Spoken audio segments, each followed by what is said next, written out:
sorry we're getting going late here. Mary was counting members here and said we didn't have a quorum there, and I was following Charlie's lead. And I agreed with her. And so David said, "Five's not a quorum?" I said, "Yeah, but we've only got four." And they get to count. No, we do have five. So I apologize. If you plan on speaking tonight and have not signed in, would you please do so? First item of business is approval of the August invoices. I'll take a motion and a second. I'll make a motion for approval. I have a motion Second. and a second. All in favor say aye. Aye. Any opposition? Approval of the August 14 minutes. I'll make a motion to approve August 14th. I have a motion and a second by Mr. Stone. All in favor say aye. Aye.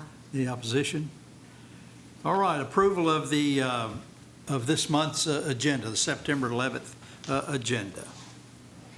Chairman Flynn? Yes. I'd like to add one thing under other business. Uh-huh.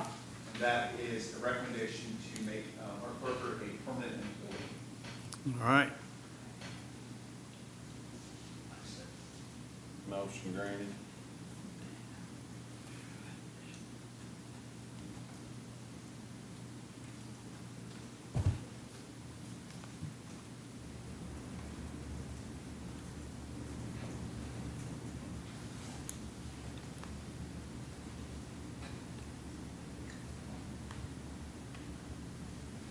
All right, so we have one additional item added to the September agenda. No other postponements or withdrawals other than what's listed. All right, I'll take a motion to approve the agenda. I'll second. With the addition of David Vest item D. Yeah. and Mary. I have a motion and a second to approve the September agenda. All in favor say aye. Aye. Any opposition? All righty, no additional items for postponement. We have only one item under old business, PDP 2024-48, Georgetown Commons Compliance Review. Is that eligible for consent? Or do we need to? It's kind of amending a condition from the 2024 conference, or 2024 project, so I think that it should just have to be taken to vote. and Okay. accepted. Since it also just kind of constitutes some deviation from the regulations. Okay.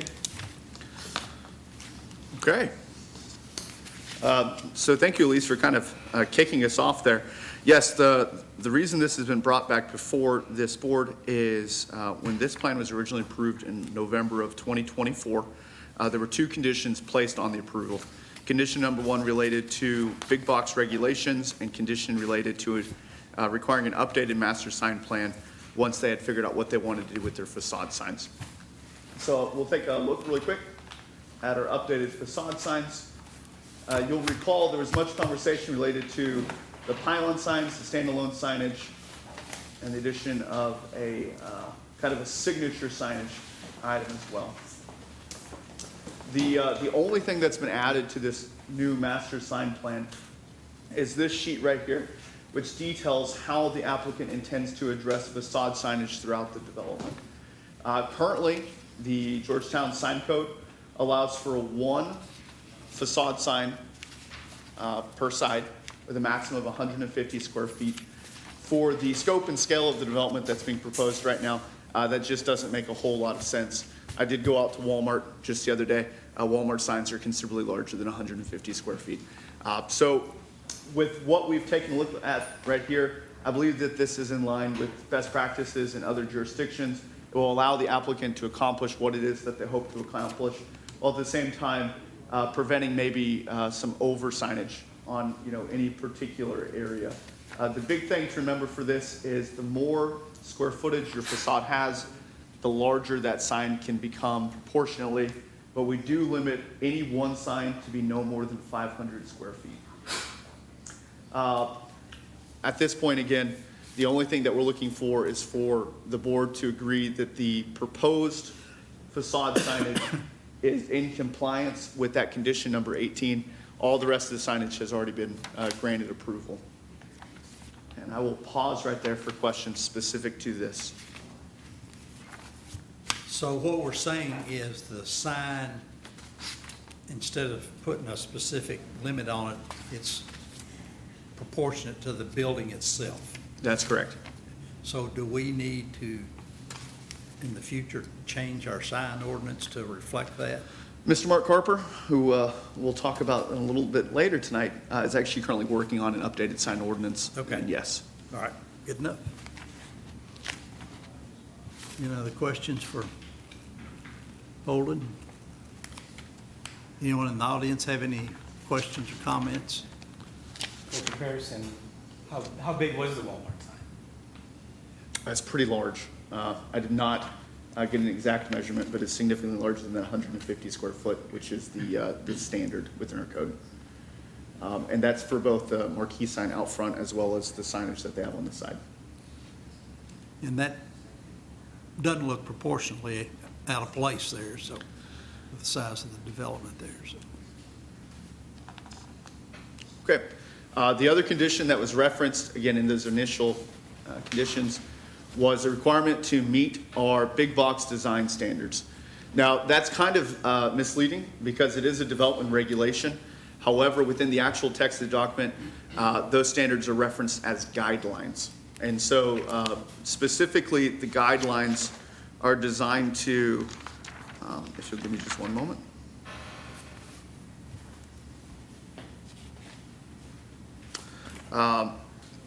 And I'll read this directly from the staff report.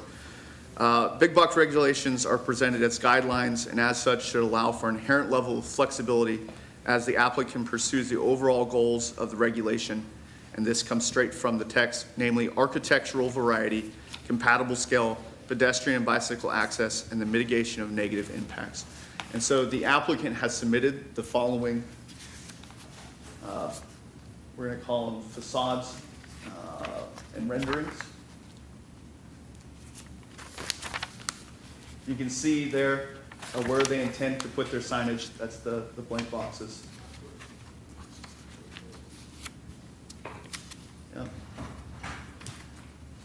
And so at this point, staff is confident in saying that as proposed, these elevations do meet the guidelines of our big box standards. And we believe that this would be in compliance. But as, again, a condition placed on by this board, it's up to you to make that call. At least we can go over to the other ones as well. So different users, you'll see they have some a different facade.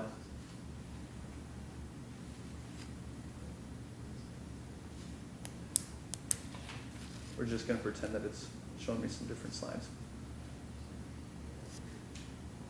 Oh, there we go. And then you'll notice on the bottom of the screen there too, you can see how these different tenants will fit together in a string.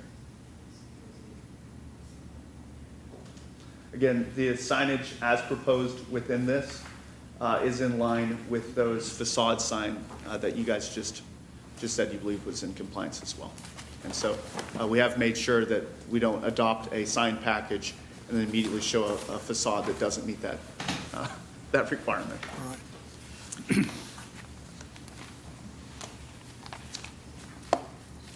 Any Okay. questions about the facades? Any questions at all?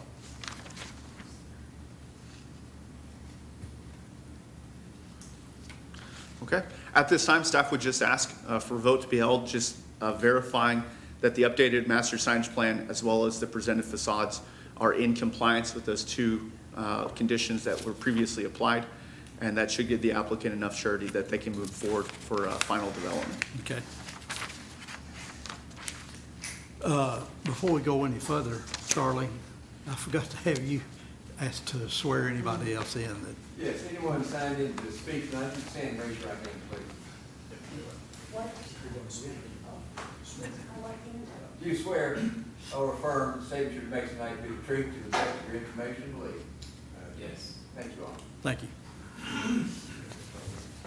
All right, do any of y'all have any questions for Holden concerning these signs for this new development?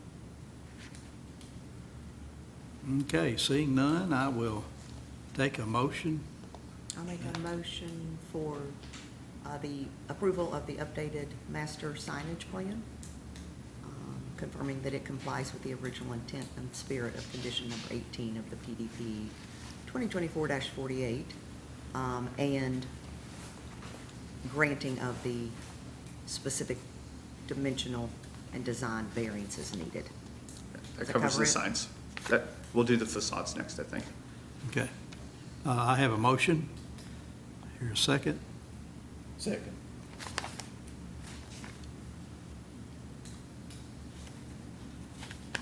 All right. I have a motion for approval and a second. Ms. Singer, Yes. Mr. Vest, Yes. Mr. Stone, Yes. Mr. Garrett, Yes.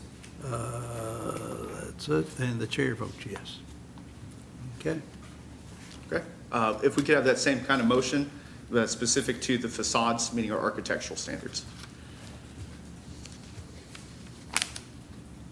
Can we piggyback that on this one, or do we need a? That's the first item under the recommendation. Yeah. I mean, I can make a motion for that. Yes, you can. I make a motion for the approval of the submitted elevations and confirmation that they meet the architectural requirements of the adopted big box regulations, and that the applicant is in compliance with the second half of condition number 1 from the original PDP. Very good. I have a motion. Second. I have Mr. Vest, the second here. Ms. Singer, Yes. Mr. Vest, Yes. Mr. Stone, Yes. Mr. Garrett, Yes. and the chair votes yes. Okay. Thank you very much. John, we got some conditions of approval if you don't have time to go.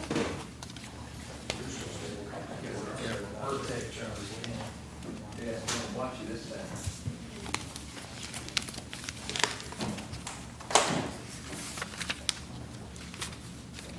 Okay. The next item is under other business, is a staff update on the RV ordinance draft. Okay, good evening. For all those, hello and goodbye, John. For all those that were in attendance for the workshop and have received the the ordinance copy by the email list. This is the same draft that you received both at the workshop and by email. But basically what I've done here for this evening is grab screenshots of the ordinance section by section. We'll just go through it plain text together. If you all have any questions or concerns as we go slide by slide, please let me know. Any members of the audience, please feel free to raise your hand and step to the podium for the record. That way we can keep it clean and concise, but we'll go as slow or as fast as y'all want.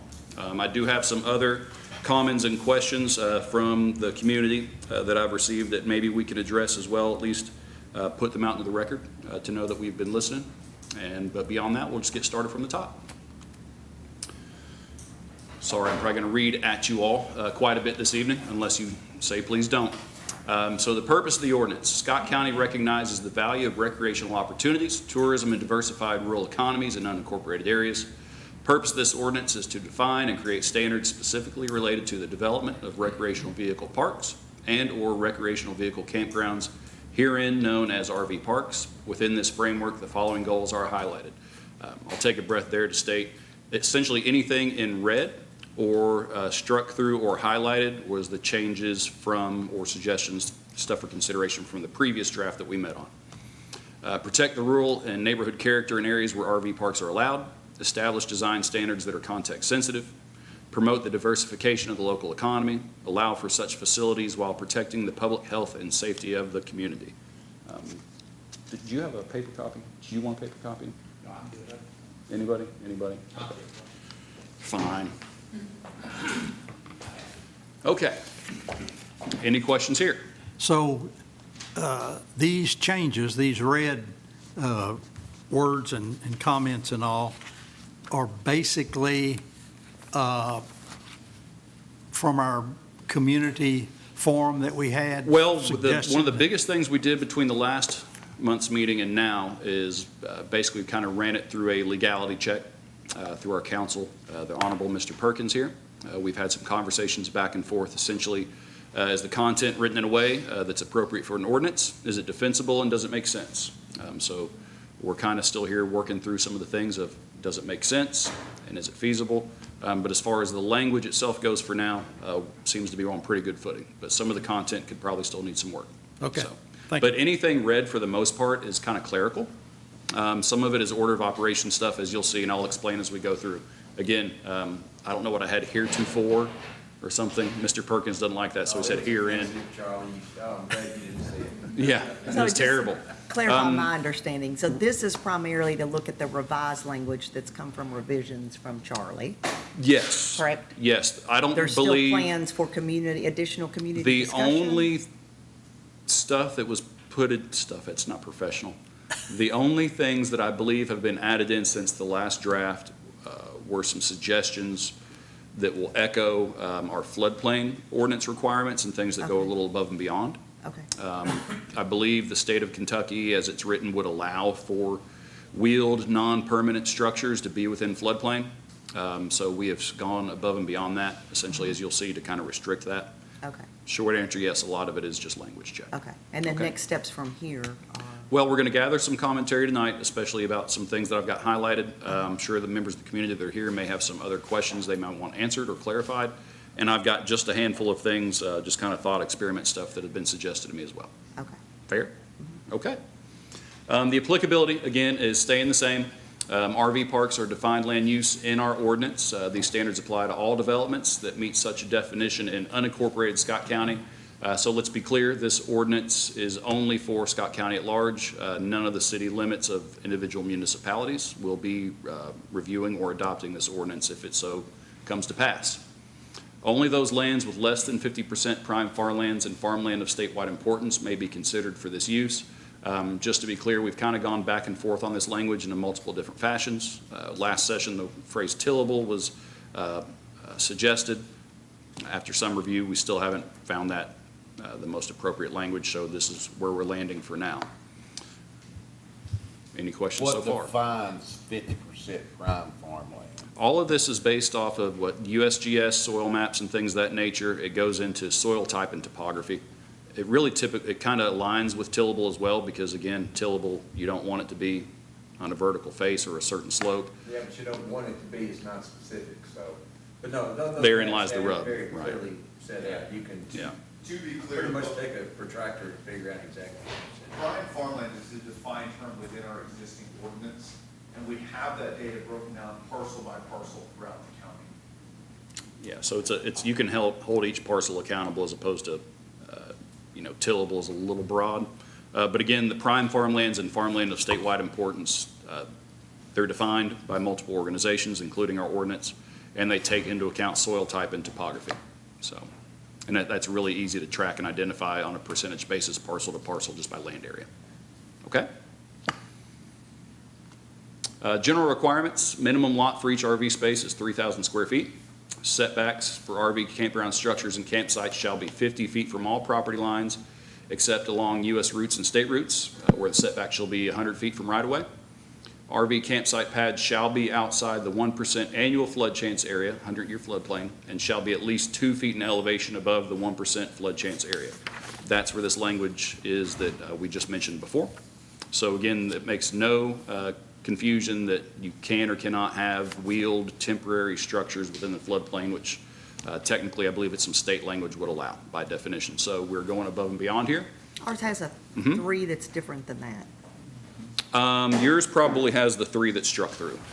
Is that correct? It's not struck through, it's red. Yeah. Does it say the development of RV campgrounds shall comply with, et Uh-huh. cetera, et cetera? Yeah. Yeah, that's struck. Okay, Yeah, I'm sorry. That's the only thing that I took out. Okay.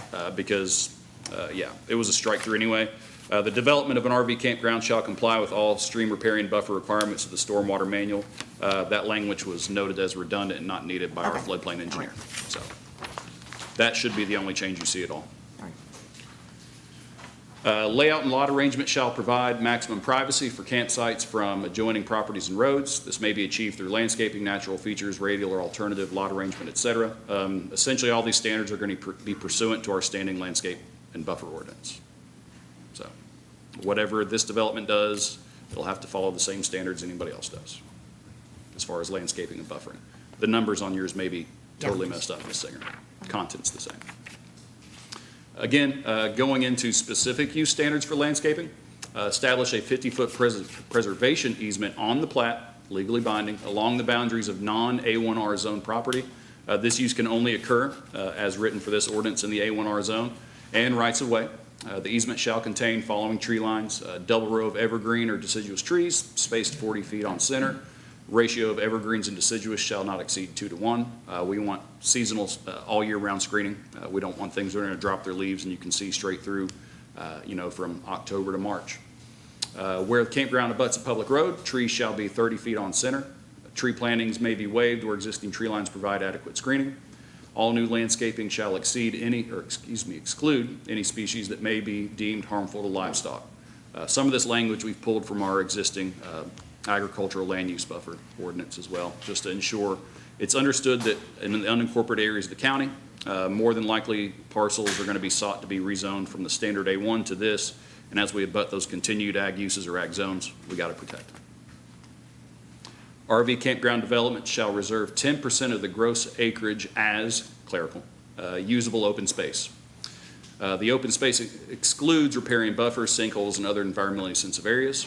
What that means is while those would be unbuildable on a plat or development plan and take up a certain percentage of the usable space within the parcel, the developer is not able to use those as credit to count towards usable open space. We want that open space to be a usable amenity for all those that use the parks or their services there, not just a sinkhole or what have you. Open space shall be located centrally. Again, we want this functional, usable, and planned. And each campsite shall be located within a quarter mile of an open space.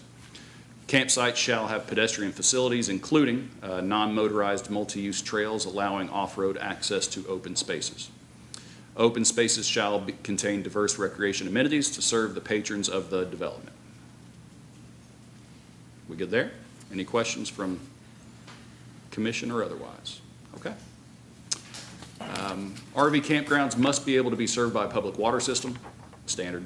RV campground development shall have a maximum density of 10 RV sites per gross acre when served by public sewer and 5 RV sites per gross acre when served by private sewer facilities.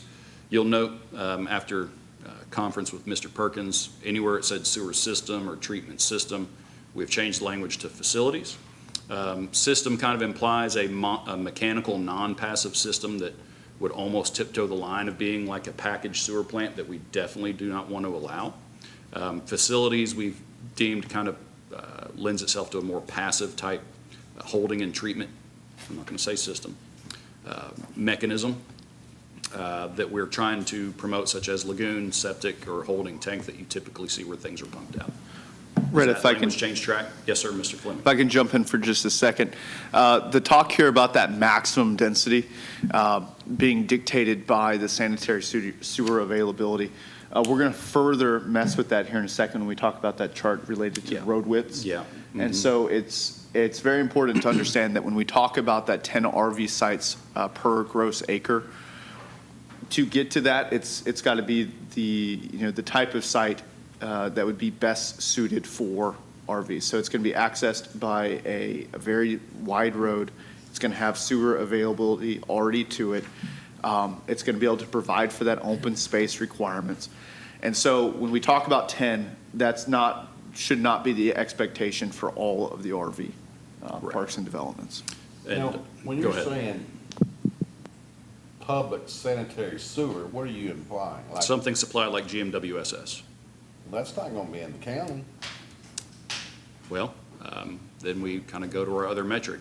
There's potential that, this property could be zoned in that manner, and be on the outside of urban services, where technically maybe a developer could pay for expansion of service. That's up to the developer, the existence of services, and the service provider that'd be willing to facilitate an expansion. We just felt it prudent to include it, and there's nothing saying in the future that this ordinance may be edited and adopted by a municipality with urban services. So Has there that's- been a review of, maybe I'm getting ahead of it, but a review of, based off of this, is there any property that would meet these guidelines?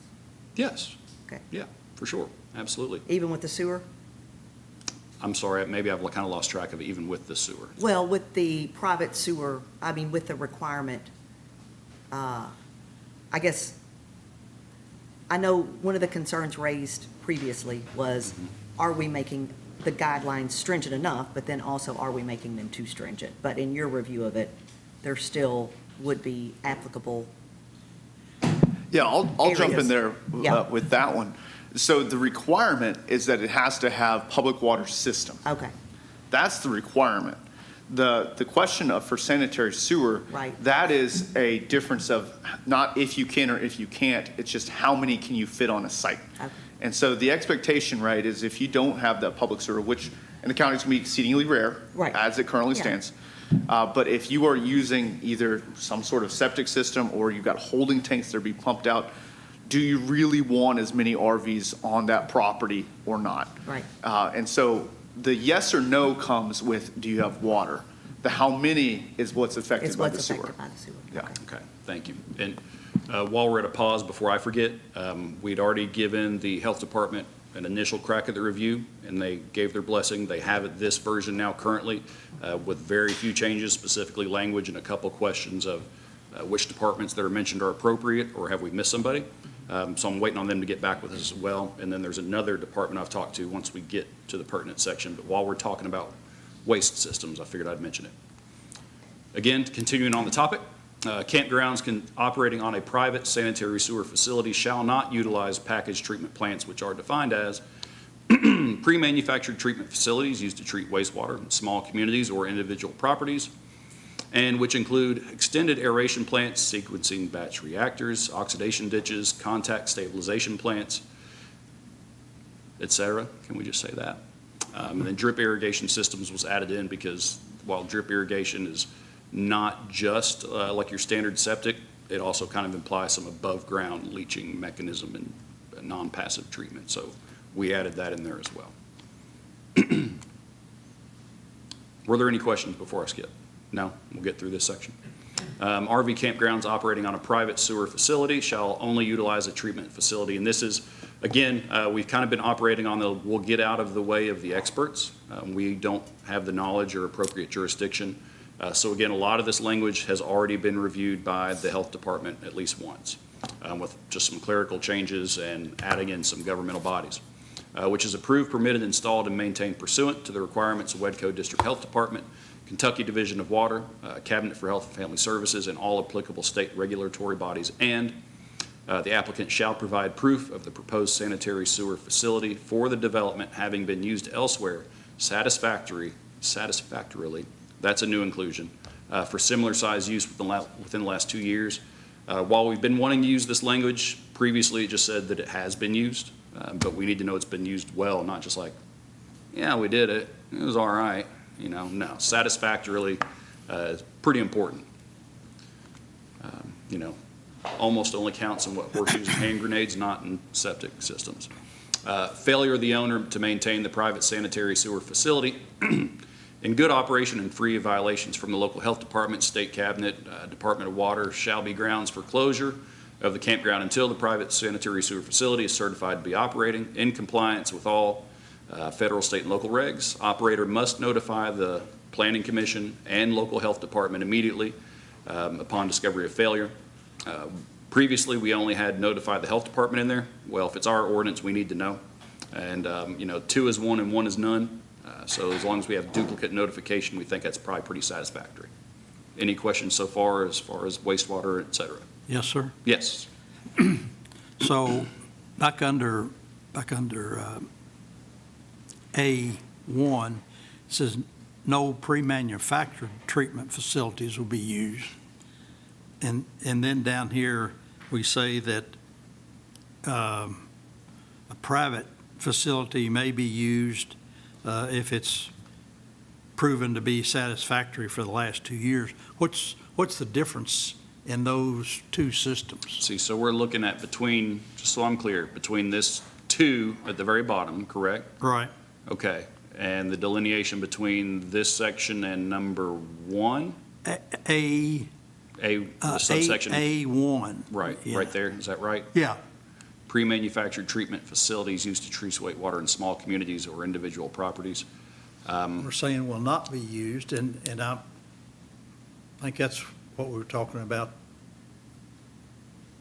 The county had so much trouble with on US 25. One example, just off the top, it's gonna be a holding tank or something of that sort. It's not gonna be, a package plant. So we might be looking at sizing, pumping efficiencies, that kind of thing. Has this been done somewhere else? Is it working all right? Is it something that people can actually accomplish? That sort of thing. I mean, it might be a little overkill, but surely you can pump out your holding tank and do that efficiently. But, sizing and all that kind of thing is probably all that's really talking about, because it's not going to be functioning, as some kind of machinery. And again, we're taking the stance of let the experts look it over, make sure we're good, and let them have jurisdiction. The first go-around didn't have any negative commentary from Health Department. Strongly feel that we'll probably have the same this go-around. Really, again, it's just, because we made some clerical language changes, and also just want to make sure we're citing the appropriate cabinets and departments, et cetera. Yeah, not to muddy the water anymore, though, but we do, in both the zoning ordinance as well as their subdivision regulations, define what a packaged sewer treatment plant is. And the key, I think, in that is understanding that it's proposed as a plant versus, I think, Rhett, yeah, here we're calling it a facility, which again, as Mr. Perkins has kind of alluded to, is a very different kind of non-mechanized treatment system. Yes? Yes. Yes. Gotcha. Okay. Thank you. Okay, let's see here. The next section is something we have added in with considerable input from the community that we're thankful for. Prior to operation of an approved RV campground, the applicant shall provide to the Planning Commission proof of an active insurance policy against damages or failure of the approved private sewer facility.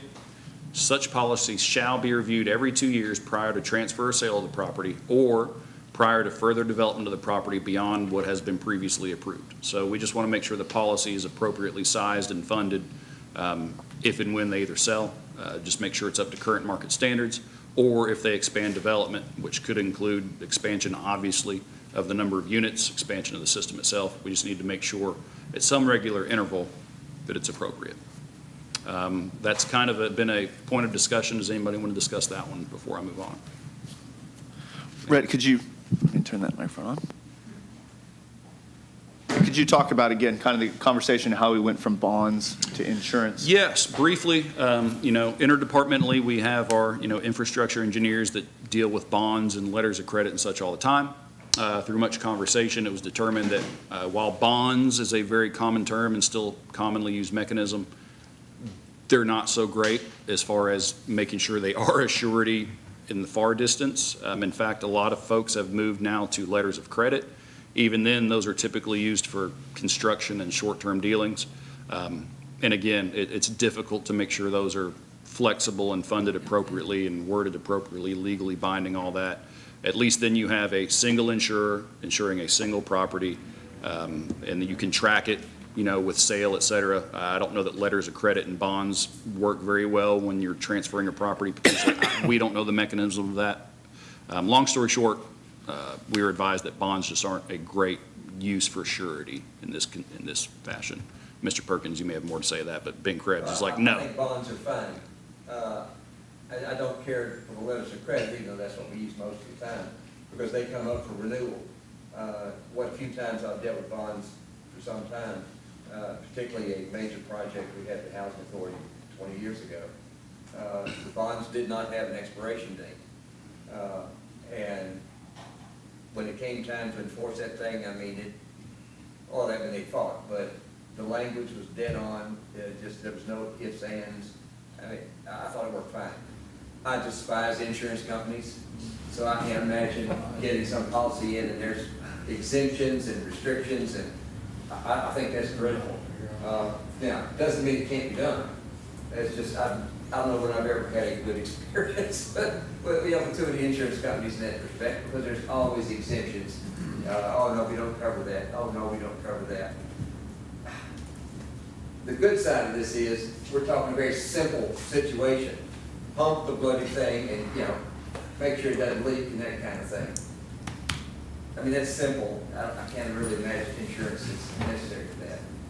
I mean, just insurance is complicated, and we're talking about pumping out a tank.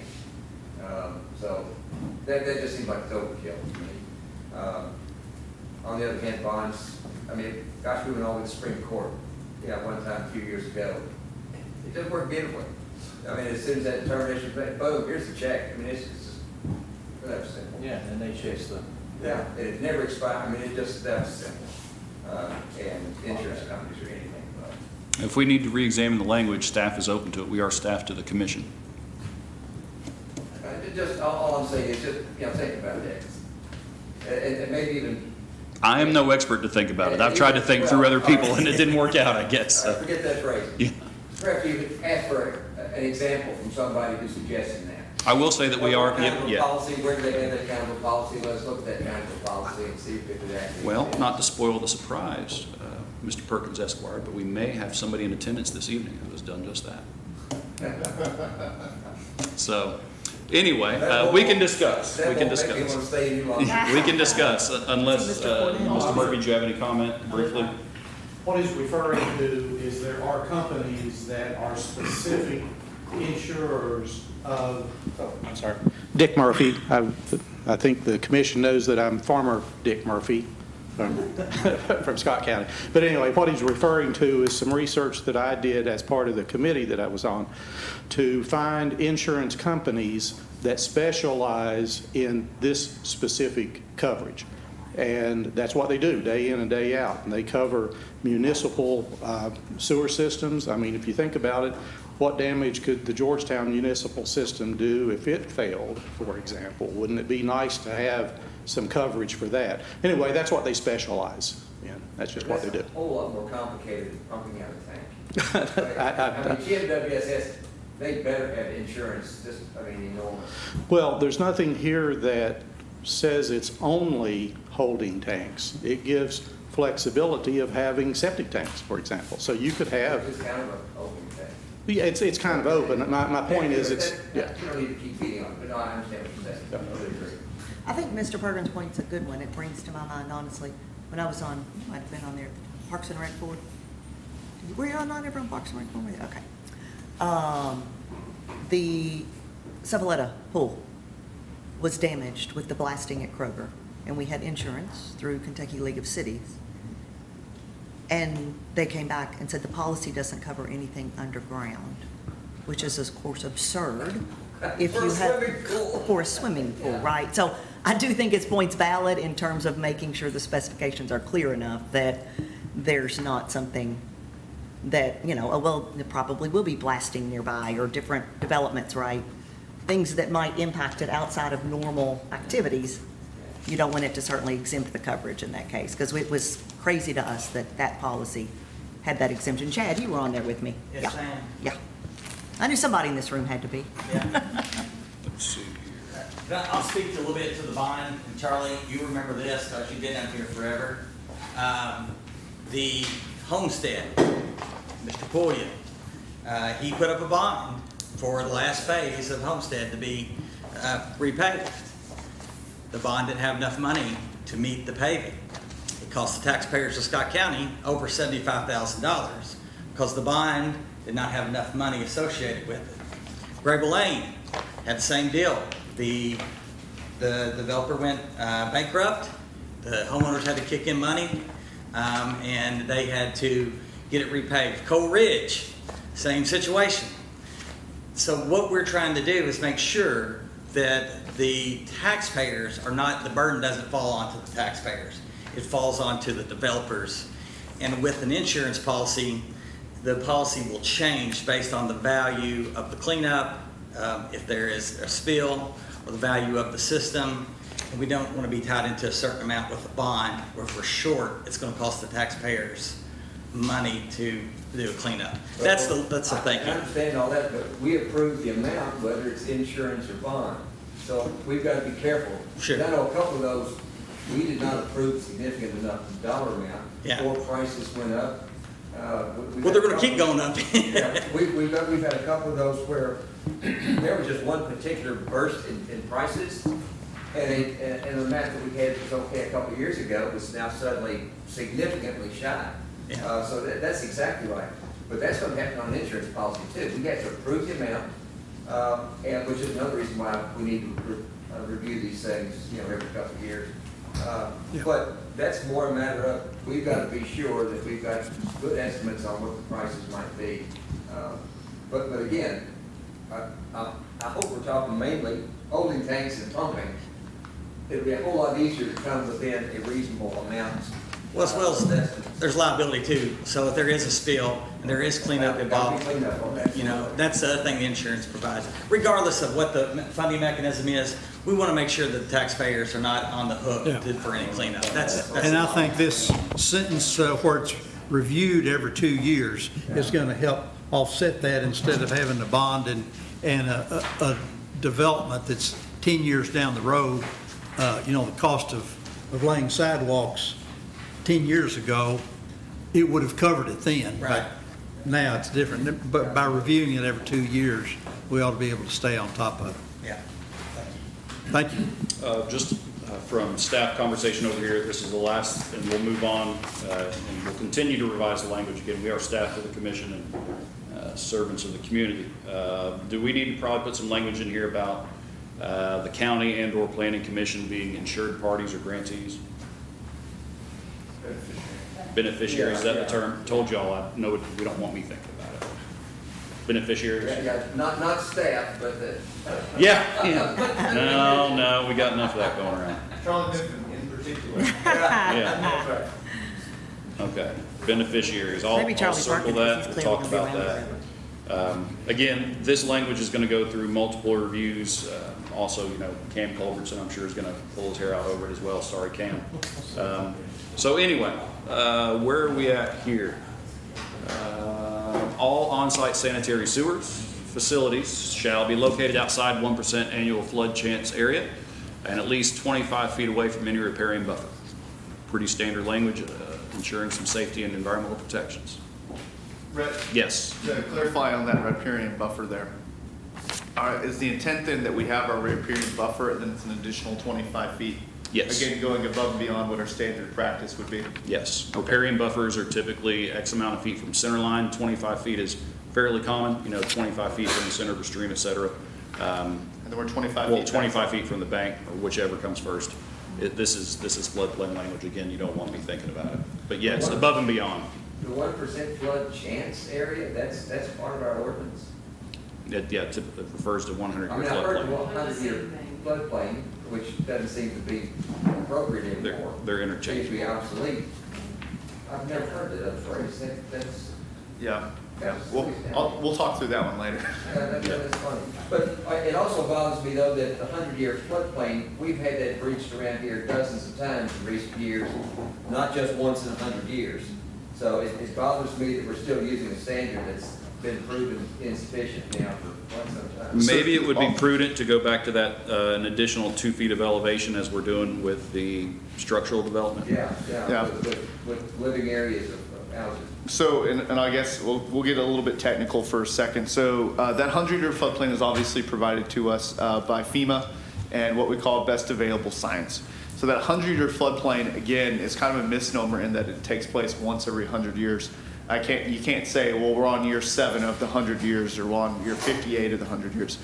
Rather, instead, that's calculated as that 1% chance per annum of a flood event taking place. So, how many times do you flip a coin? you just gotta, I'm not gonna predict when the next flood's gonna come over the banks. But to Red's point, as we've placed that additional 2-foot kind of margin of error for the placement of the structures themselves or the RVs themselves, it may be beneficial to reflect that in the placement of the sanitary system as well. This might also be where because again, that 25-foot is an addition to our standard buffer. It could be either or. Either that extra 25-foot from the riparian buffer or 2 feet above base flood elevation, as the board sees fit, and if that's something that would meet your desires. Okay. You guys any thoughts? Well, I think it's more prudent to look at it for sewage facility than it is the campgrounds themselves, because the campers can be moved. The sewage facility is a permanent. Well, I don't know if Ben's in tomorrow or not. Ben Krebs, our floodplain manager for the county. I'll run the 2 feet plus elevation language that we use, similar to the physical items before, see how he feels about that, and then surely it's appropriate. And then, because he deemed this appropriate, and then we will also go add the language of 25 feet from extent or edge of any riparian buffer as well, just to clarify. We'll make it real clear.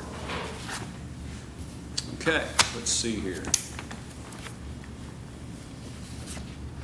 For RV campgrounds designed in conjunction with cabins, primitive camping, lodges, or other temporary accommodations, each of these temporary accommodation units, just to clarify their extent of their use and purpose, will count toward the maximum density allowed, so they get lumped in with the RV sites. We don't want to misconstrue that we're only counting one type of any certain accommodation or amenity towards the density. And I'll clarify on that one as well. So this regulation specifically addresses RV campgrounds.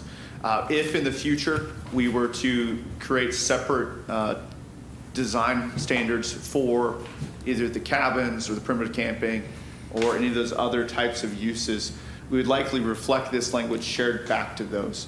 But in this case, those cabins, primitive camping, or lodges are going to chip away at how many RVs would be allowed within the development. They would not then, unless we create a new regulation, backflow against the other density, because that language just doesn't exist there. And so again, this regulation is specific for RV campgrounds. And so we're looking at how the density within an RV campground could be affected or is going to be allocated, not looking back the other way quite yet. Okay. RV campgrounds with more than 100 RV sites shall have 2 public road connections or accesses. RV campgrounds with more than 600 sites shall have a 3rd public road connection. RV campgrounds with greater than 50 sites shall be required to supply a traffic study as part of the development plan review process. That number comes from the general basis that we require traffic studies at any development that creates 100 or more peak hour trips. One could assume that if you've got 50 RV sites with the RV itself and the supplementary vehicle, et cetera, you're probably going to cross that threshold of trips in a day or a peak time, whether it be check-in, check-out, et cetera. If anything, it's the 50 themselves turning over. Again, it may end up being a whichever comes first, rule 2, but we need something in here specific for RV parks. So, okay. Just on the administrative side, our numbers have gotten off. Yeah, it's because I think I'd pulled number 3. You're more than welcome to one of these printed copies if you like. No, just our numbers all of a sudden are one off there, as long as you know about it there. So. Yeah, it's because I pulled some of the language that Ben had asked pulled is probably what set the numbers off a little bit. So the content remains the same. But if you'd like one of these copies, which so I it's think is more engineering's accurate. fault there. Sir? So it's engineering's fault. Yes. Yeah, okay. They're supposed to be What he good gets with for not being numbers, here. but I don't know.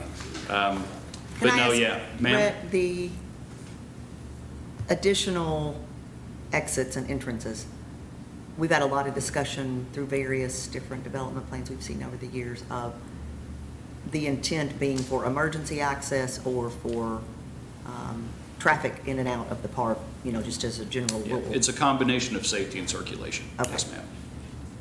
And again, this is somewhat based on our requirements for residential development, whether it be multifamily, single family, or a combination thereof. Okay, let's see here. For the purposes of this section, cabins, primitive camping sites, lodges, or other temporary I probably put there, no I didn't. Or temporary accommodation units count toward the maximum number of sites served by a single public road connection.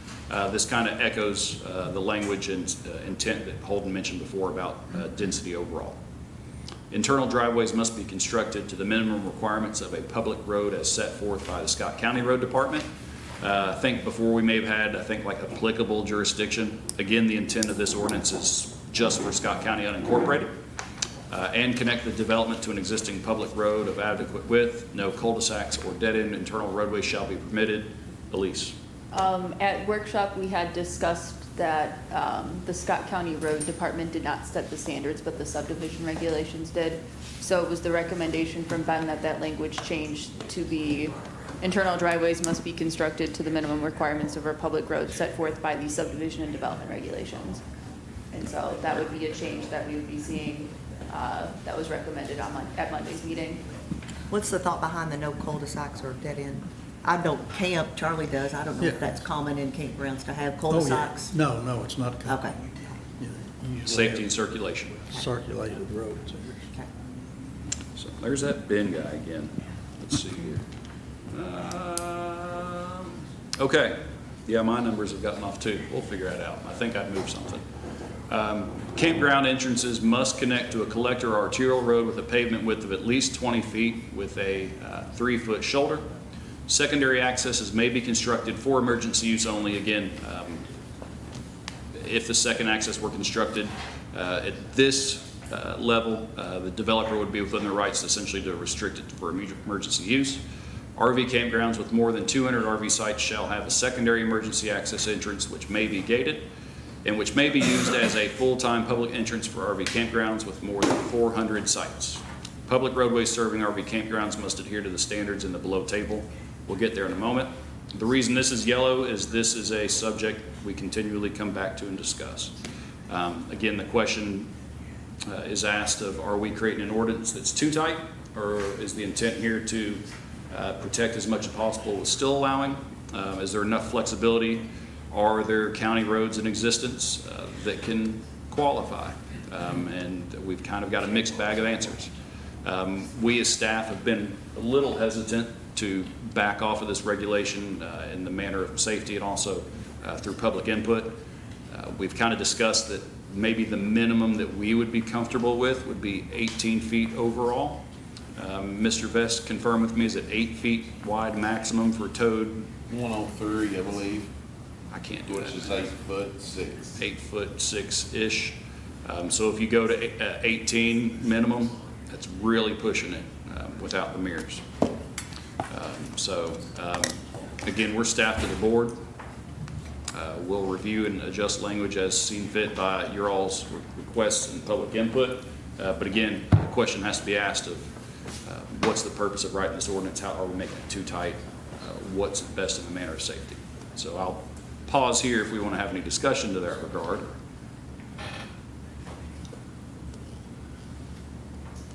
I mean, 'cause I think 20 feet, well, you got like US 25, 460, maybe. That's just the two that, off the top of my head, that would exist out in county jurisdiction. Paynes Depot, Maybe 227, maybe, in certain areas. that's all. Yeah, just thinking of some of the cross sections I've seen recently in rural development, 18 feet is not super common. A lot of times, when you see a cross section, it says varies between 16 to 18 feet depending on location. It's pretty common notation on plats for a rural part of the county. And that sometimes is generous, and staff recognizes that. I don't know what the best course of action is here, or if y'all have any comments. Need to get in the RVs and take a tour around Scott County. Bring us back to the map. It's RV jousting?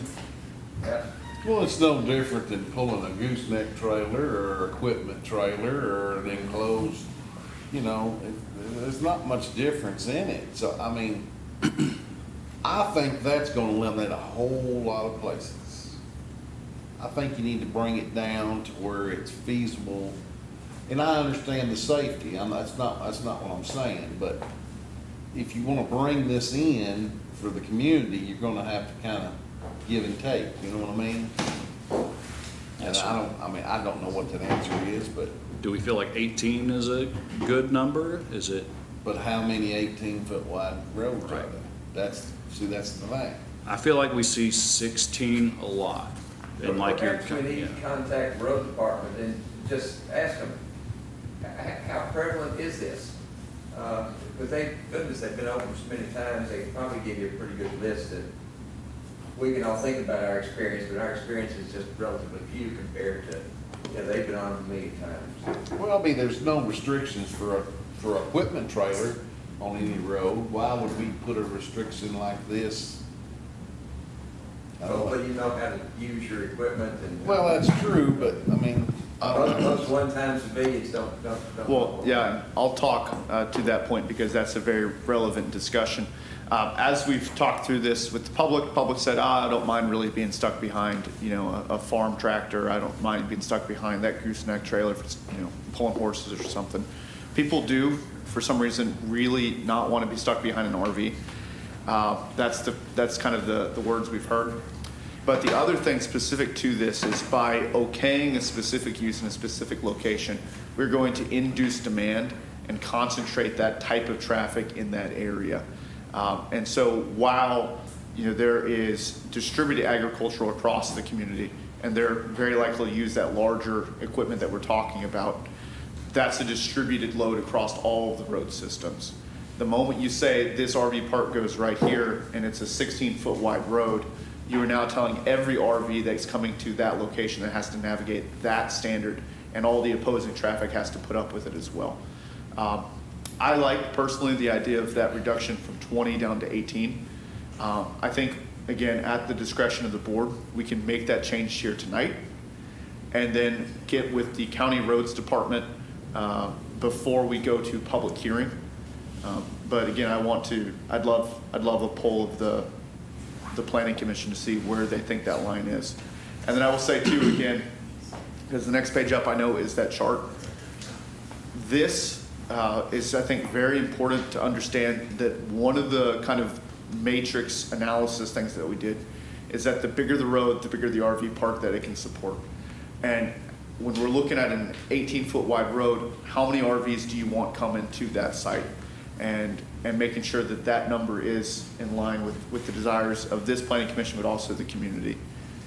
So to put this short, I trust people with their ag equipment, and I know that they're everywhere. As soon as you tell every person in RV to head down this very narrow road that's twisty, windy, curvy, I think we got to be really careful how many we allow to come into that one spot. I think there are RV operators that drive that RV on a more regular basis than some farmers do with wide pieces of equipment that may use it in the spring or the fall, where that RV guy's, he might be out there every weekend or 2 or 3 times a month there. So they probably have as much experience or if not more than some farmers there. Benchmarking you've done with other communities, ma'am? benchmarking you've done with other communities, what have they had? Honestly, I don't know in many other communities we've seen any requirements for roadways. I'll say it once, if I've said it a million times, that this ordinance is much more comprehensive than pretty well any other one staff has found. Many of them are shockingly minimalist, if they exist at all. It would probably surprise you if you were to call around communities in Kentucky and say, hey, what's your RV park regs? I drove past and saw X, Y, Z, and they go, I'm not sure what you're talking about. But again, I can't recall really through our research, it didn't even come up as a metric when we were doing other jurisdictional research. It didn't even make a spot in the chart because so few, if any, communities had that metric. I wonder if it's possible that tourism has a vehicle to reach out to other communities that may have RV parks just to see what size roads they're on, maybe not regulation. Well, I mean, I can say that just myself, I did 50 different jurisdictions, coast to coast, state to state, desert to mountains, and that's where we're at. Florida to Maine. Seriously. And this is That's where just kind of where we you came landed. up with the size of the road? No, there was Oh. really typically nothing in there. Typically, Okay. other communities' regulations were based on site size. Very few spoke to density. Some of them spoke to sanitation. I think I had about 10 different criteria that I ended up accumulating. I've got the sheet somewhere. Actually, I know where it is on the drive at the office. But again, the only things we were really able to calculate to see if we were in line were parcel size and space size, for the most part, for comparison's sake. Content in some is very, very limited. Some literally just said, as long as you're on the opposite side of this railroad track, you're fine. And I'm being serious. I think what you were, correct me if I'm wrong, what you were saying is RV parks that exist. Yes. What are the size roads, even if they don't have a regulation? They're not What's the 20 size foot. roads that they're A lot on? of them's not, a lot of them's Like very, actual very ones small. already there, even if they Yeah. didn't have a regulation that Very, said it very has to small. be That's 16, gonna be a 18, game 20. changer right there. Yeah, and I won't give too much detail, because I don't want it, especially in the public record, seem like I'm throwing any other jurisdiction under the bus, but there's a very, very large, prominent, well-known RV establishment, at least at time of survey, west of here, near a very prominent national recreation area in Kentucky. Might be a big hole in the ground, but their RV park is a literal hole in the zoning map. It doesn't even have a zone designated to it. And through discussions with their regulatory body, they kind of went to, that was about what I got. Maybe you should take I was told they were a working on it, field trip and measure roads. so. The that was Whispering really my- Hills, Ma'am? the Whispering Hills Road. No, it's. No, I it's, know that's not what you're Whispering talking about. Hills My question is, Whispering what's Hills the is width? operating under a conditional use I permit, know, yeah. I know. My question though was I mean, that's a pretty narrow road. What is it? It's not 18, I wouldn't No, I say. don't think it's 18. I mean, I've just been past it going to Shawnee. but- I think they maybe have added a foot or two on each side. Yeah. Yeah, from 25 back to the. Back yeah. But to it's, Whispering Hills. but it's not bad getting in and out of. No, not at all. And the It's a cars seem straight, like they it's pass, a but no straight matter where, shot. no matter where you go in Scott County, there's gonna be opposition. That's just bottom line when it comes to traffic. I do think the 20 is going to prohibit just about everything. Yeah. Basically US 25, 460, yeah. Yeah, which is going to be considered prime farmland, 18. right? I Let's, mean, let's, What road goes like, is 18? I mean, that's the thing. Well, one of our better roads, when we were looking at that Parts of zone Monitor, change, yeah. that development on Burton Pike, that's an excellent road compared to a whole lot of our roads. It was not 18. In fact, much of it turned out to be 16, and they went out and actually put some measurements. I feel like 16 is about the most common average right of way I think that we that's see in the probably county. true. So, again, that's why I think, for tonight's purposes, we might put in there 18, but I think by the time you talk to road department, you're gonna see we don't have any 18s at all. Rogers We Gap took is those about state highways we 18. talked about. It's 17, 18 feet wide on pavement. And this is, I measured it after the RV campground, so east of it. West of it, they've done a lot of improvements. They've done a lot of widening as you go underneath the interstate, so I felt it inappropriate to use that one. But it is about 18 feet wide and Rogers Gap being kind of the splitting line between. the hilly side and the flat side. Between where that prime farmland is and where it's not. Yeah. I can generally speak that around like north of Stamping Ground, East Honaker, Graves Road, those types of ones are about 18 feet wide as well, at least as you approach those larger intersections with state roads. but only at the intersections or, I mean, as they Yeah. separate, they do decrease a little bit. Right. And then I think they took the measurement, I don't know, 1,000 feet, 2,000 feet from that intersection when they went out, the guys went out for a different project. So, as you go up further into the hills, they do tend to get narrower. But at least in those areas at that transition point, you're looking at about an 18-foot wide road. Yeah, please do. That's what we're doing. So one of the things that I looked at on this very point is also take into consideration areas that are accessible given some improvement to a small stretch of road. And I'm going to pick 1 mile.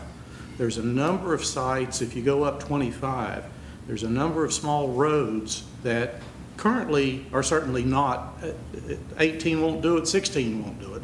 But if it's a developer that really wants to put a relatively large RV park there, I believe financially, I've done some strawman calculations on what it would cost to improve the road. Now, I don't pretend to know what the mechanism would be for a sharing of expanding that road, but financially, I think a developer could justify assisting in up to 1 mile to satisfy either the 20, certainly the 18-foot wide.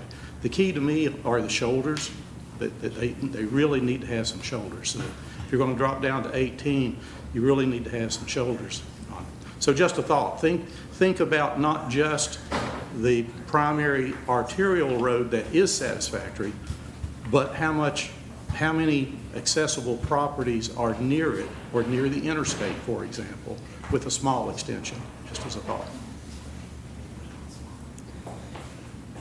And we have homeowners on some of these smaller roads that have RVs, that they have to navigate those roads to go camping or to come back on a semi-regular basis. And granted, it's not an RV park where you've got 40 or 50 coming in on, every weekend. But they still, somebody lives out Long Lick Pike and has an RV, or out homeowners at Abbey at Old Oxford that have to navigate Old Oxford Road. They do it, and So is Charlie's suggestion a good one of, for now, say 18, but ask the county road department for Do a general survey and a report general back. survey for, what does that mean in terms of how many would meet that, right? What do you think, Charlie? yeah. Yeah, because we can, as far Place as to roadway start. improvements, we, as staff, can essentially only compel a developer to approve at their frontage, along the frontage only. There are public-private partnership opportunities if the municipality would wish to engage. Whether that's here or there, I don't know. Those don't always work out, because sometimes a developer with good intentions and a good checkbook can say, hey, KYTC, let's do this, or Scott County, let's do this, and the other side just doesn't have an appetite. But we'll make note, and we can move on to this table that is definitely going to shift and change. And we'll probably pause here for a while, because this again becomes the matrix of how we evaluate density, of how it's served versus types of road. Again, I think we have already at this juncture identified that maybe some of these lane widths are not going to be appropriate. Once we kind of take a better look at what's out there and what we think is safe and appropriate, those are probably going to change. But essentially, regardless of the lane width that's at the top, the chart still functions the same. What we're seeking to achieve as staff here is delineate between low, medium, and high-density parks.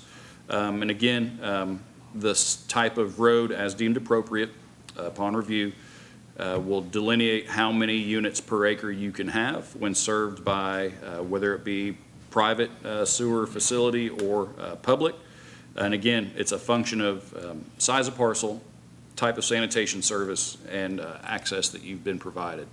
So again, I think we're pretty comfortable with the density metrics there, but it's the lane width stuff that we're going to have to figure out.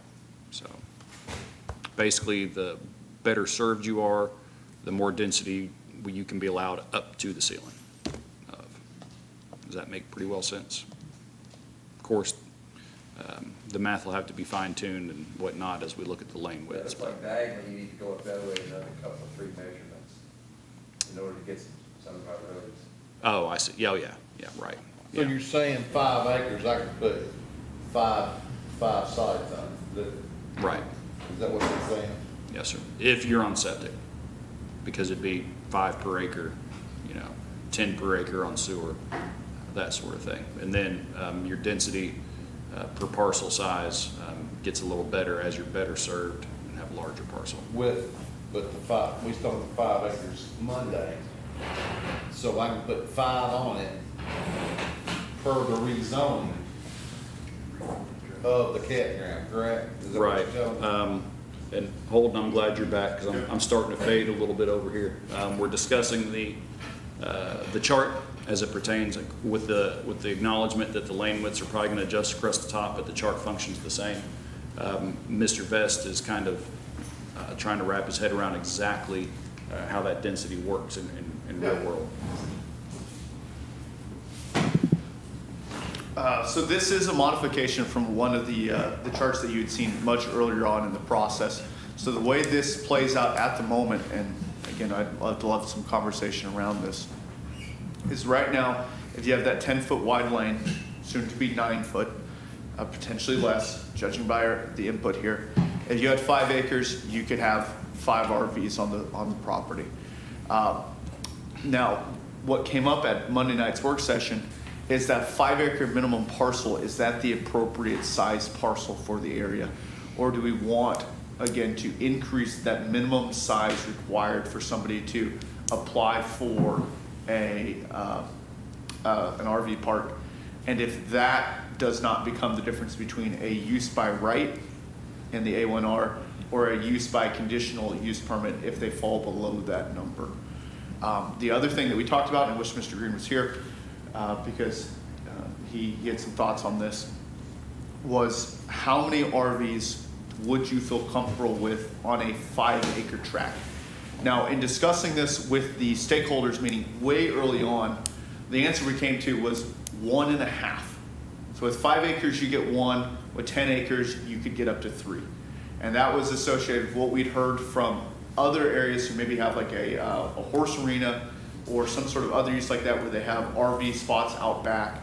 And one in particular was, they've got about 5 acres, there's a horse arena there. Right now they have 2 or 3 RV spots. And we said, okay, so by right, should that be allowed? And the answer again that we came up with was 1.5. So that would be 1.5 units per 5 acres.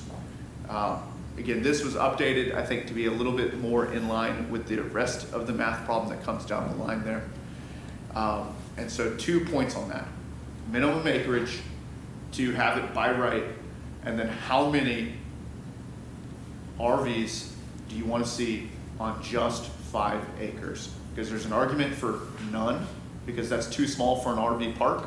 There's the argument for 1 or 2, because that's just enough to give a guy who has some other sort of maybe other use going on who's trying to serve.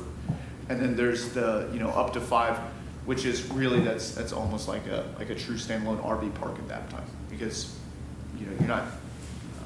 I don't know. That's open for discussion. Moving down the line there, your road gets bigger, you get more RVs. 1.5 per 1 acre for 10 acres minimum. That means if you've got that 10 acres minimum, you're putting 15 RVs on that site by right. Then 5 units per 1 acre with 20 acres minimum. Again, if you've got a big 12-foot wide road, or not 12-foot wide, 12-foot wide lanes for a much larger road, you're looking at, you could get 100 units by right. If you're served by public sewer, which as we discussed is exceedingly rare in the county, but could happen if it's near a fringe, somebody can expand off, there's capacity, then that could be doubled up to 10 units per acre. So on 20 acres, that could be up to 200, assuming again they meet every other design criteria involved there. What numbers do you guys want to see? Because that's the question. That first use you were talking about sounds legitimate to me. Yeah. Right, in terms of the horse arena. Yeah.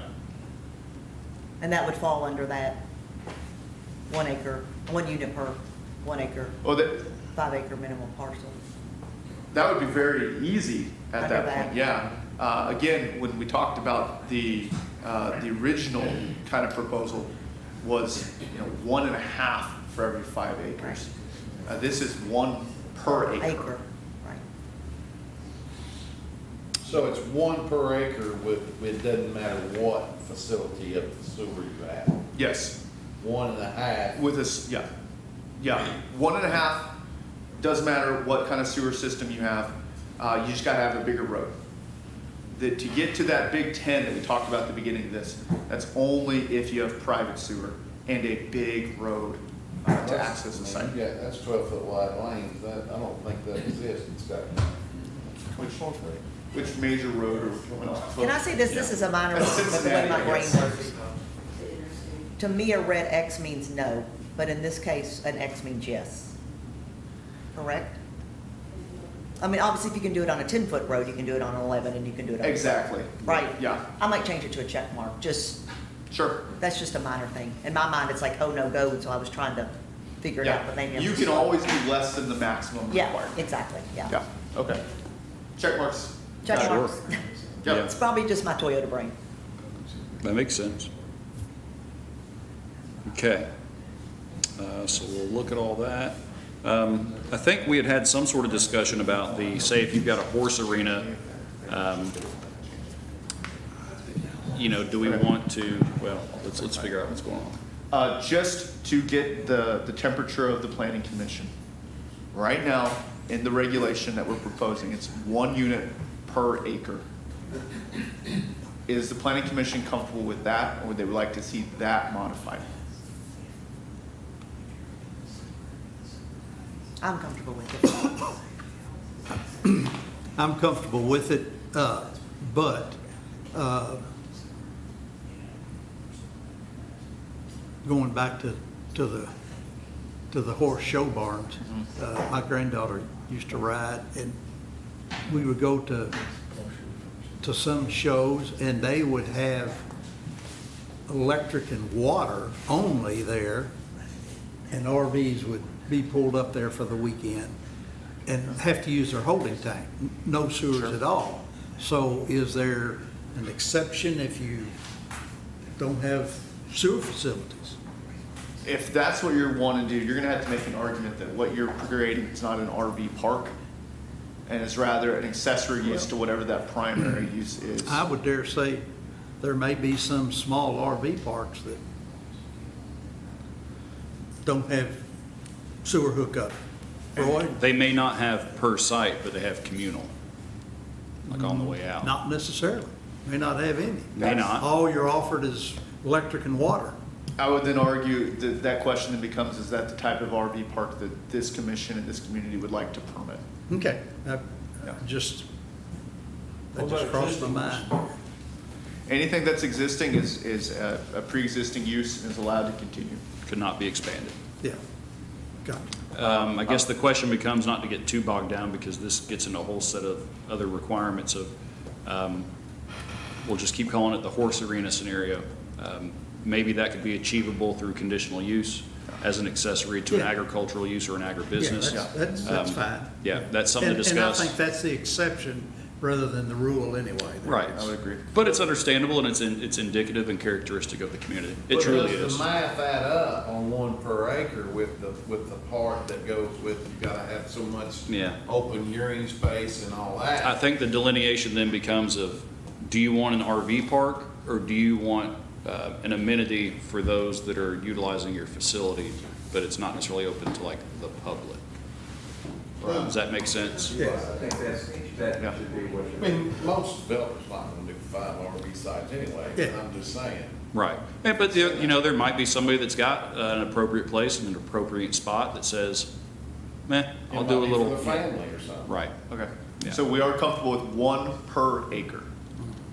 I've got 2 yeses here in the middle. Yes. Okay. I don't know, is bouncing or nodding? It's the smallest nod or All right. I want to then ask the follow-up question then associated with the minimum acreage for that RV park by right. Are we still comfortable with 5 acres minimum by right? Or do we want to increase that acreage? And then anything less than that would be through conditional use permit?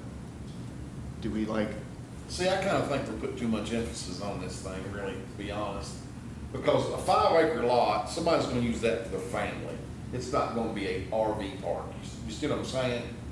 So, to me, you need to have 20 acres or more to have an RV park. I I don't know if that makes sense or not, but, I mean, most developers are not gonna develop 5 acres for an RV park and have 5 sites.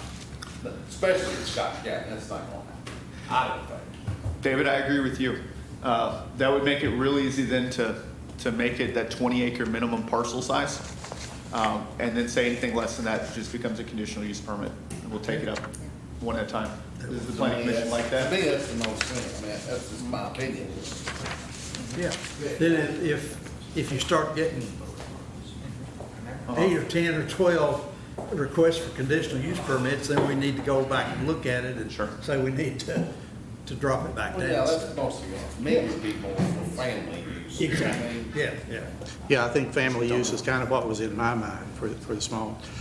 One thought, and I'm not an advocate for this, but I have, in my research, I have found some communities that for a temporary use, like you were just describing, there's actually a permitting process. So you come to county government and ask for a permit to allow 3, 4, 5 RVs on your property. No, and there's no sanitary facility necessarily, but it's for a very limited period of time. It's like 5 days, 10 days, or something like that, just as another thought. I don't think. Mr. Go ahead, Corey? you swear, or, Yes, sir. Oh, a couple of things. I can think of 6 places in the county on top of my head that've got indoor arenas. People come up here from Florida for the sport horse thing, doing the horse park. They camp there on site, use that indoor arena, go back and forth. As far as I know, there's no sewer hookups there. So, but I think the Board of Adjustment thing probably would work on that kind of stuff if somebody came in asking for it. On the road width, I just scaled things out. Rogers Gap in front of Whispering Hills is 18 feet wide. Stamping Ground Road is 20 feet wide. Long Lick Road up there right close to where Gaines Road turns off the right is 18 feet wide. Gaines Road is 14 feet wide. So I just scaled that stuff off. Thank you. Judge, Okay. Hello, my name is Laura Riddle. I live on Fisher's Mill Road in Scott County. I've got several kind of disjointed things to say that relate back to what somebody else said earlier. First off, my husband and I have been RVers for almost all of our 54 years of marriage.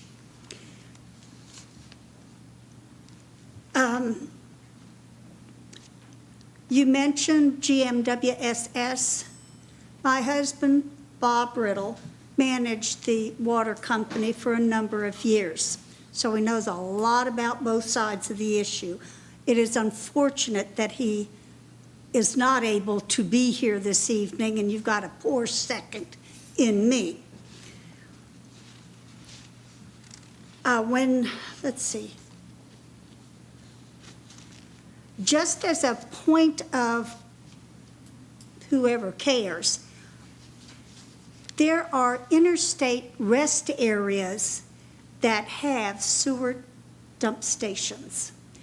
There are apps that many RVers have. One of them is All Stays, and it tells you how high bridges are or how short your camper needs to be to get under an underpass.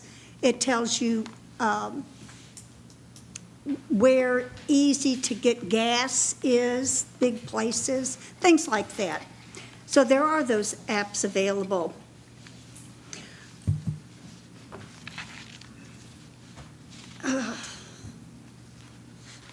We also have a little house, and I mean little house,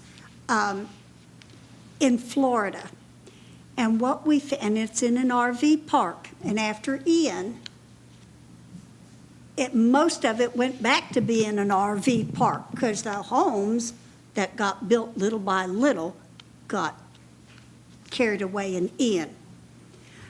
One thing, I don't know if this is any information or not, but one thing is that we have had 40 and 42-foot motorhomes coming in, pulling a vehicle, and they cannot make the turn to get up the street where they're supposed to go. And so we've had to, one of the men, they call it the men's club, they have hot dogs and hamburgers and sell stuff and make money. And one of the things they did was they bought a big, I think it's called a dolly, that you can get a vehicle around a corner that you ordinarily can't just drive it around.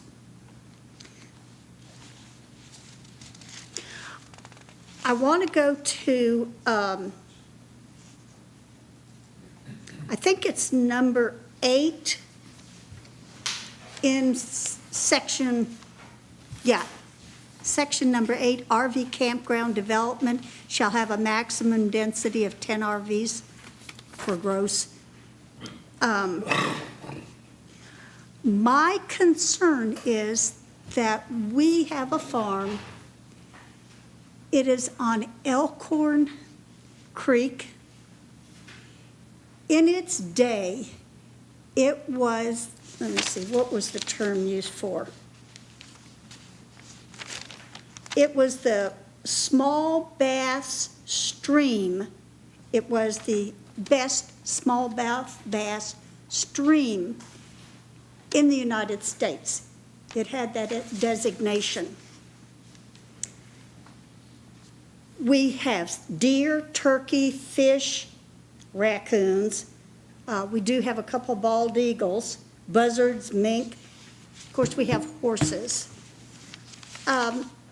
This is really, well, going back, about 50 years ago, I don't know if it was an accident or if this was just the way they did business in Lexington, but there were toxins coming down the creek from Lexington. There was foam underneath the bridge. We now have a bridge that is bigger. It's actually a two-lane. It's a two-lane bridge, but our road is only one lane.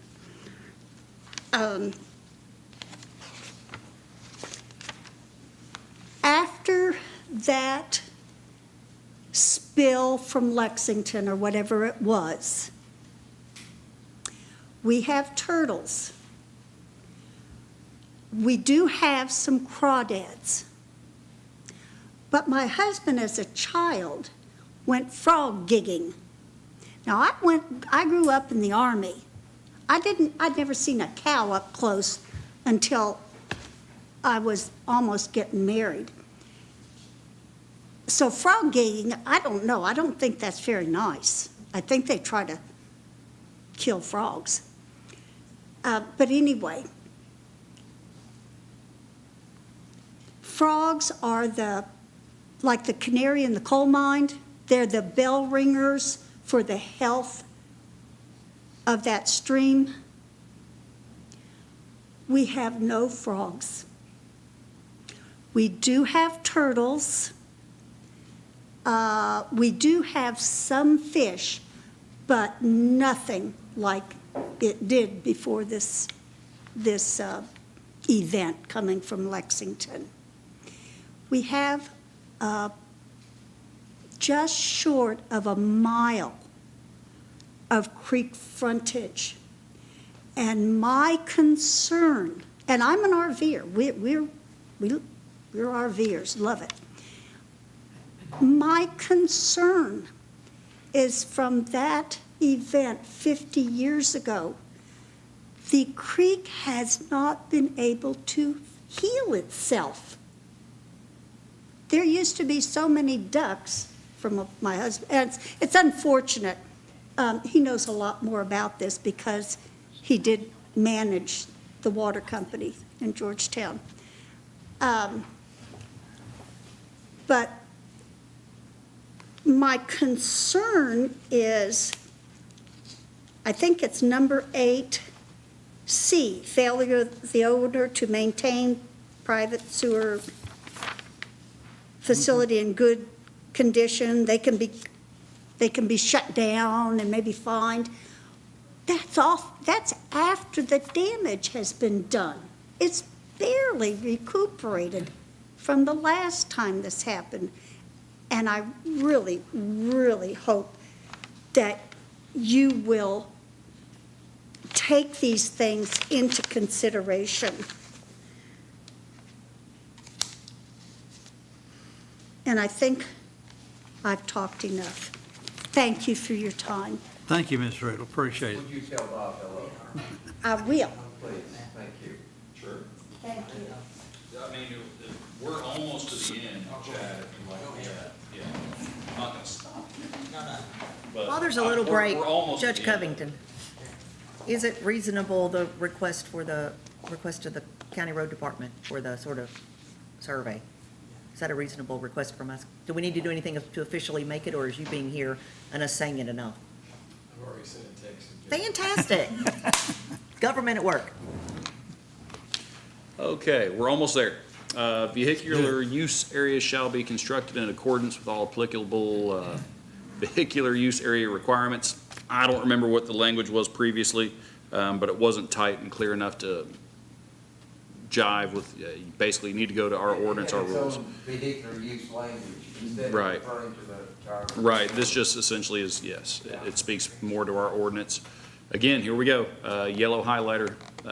Recreational vehicles may be placed in an RV park for a period of time not to exceed 29 consecutive days within any consecutive 12-month period, and may be used for sleeping and living purposes during the time that it is so placed in the park, provided it is self-contained, and further provided it is connected to and receiving electric, water, and sanitary sewer services. This has also been a big point of discussion, so we can pause here for commentary from the commission staff and the public, at least for now, maybe just on this topic. I Let's, disagree with 29 days. Okay? More or less? The Or at all? reason why is you don't want it to be a livable space, I will agree with that. But you have a lot of construction in Scott County that still, as everybody knows, it's growing. A lot of the general contractors stay at these RV parks. I would say if there's some kind of tax or some kind of something, you know, that be some kind of variance or something to let, like a construction guy, there's no sense for him to stay 29 days, pick up and move into the next site and start all over. That's ridiculous. But, you know, something of that sort of nature. Because you got a lot of out-of-town people come in here, and if there's an RV park in Scott County, just like Whispering Hills, a lot of them out there stay all the time. Do we know what their average day stay is? at No, Whispering ma'am. Hills? Commissioner Most of Vest. us don't stay a weekend, usually. Yeah. I'll tell you, number one, we don't ever want to write a code that we can't enforce. As came up at workshop, the likelihood of us doing any sort of enforcement action off of this particular requirement, very slim. It would have to be an exceptional circumstance for us to go out and start monitoring 29 days in a row. However, when we originally wrote this ordinance, I believe it was a 4-month period, 120 days, with the idea being that someone could come and stay for the season. When we hosted a very, I'm going to say, yeah, a very large public outreach event at the library, that was basically the community's consensus that they felt comfortable at 29 days. I think the other thing that 29 does is for the purposes of temporary, as far as, and again, I'm not a tax expert, but I know there's a line between the 29 and 30. What I would recommend for this is that it would make sense that a majority of this is handled by the individual RV campgrounds. But we need an upper limit cap, because while the expectation is that the RV ordinance is going to enforce their own rules and covenants, as a community, the voice has been that they don't want them to be permanent. And that they don't want to start seeing skirting come up along the edge of them, and they don't want them to become a mobile home park by action.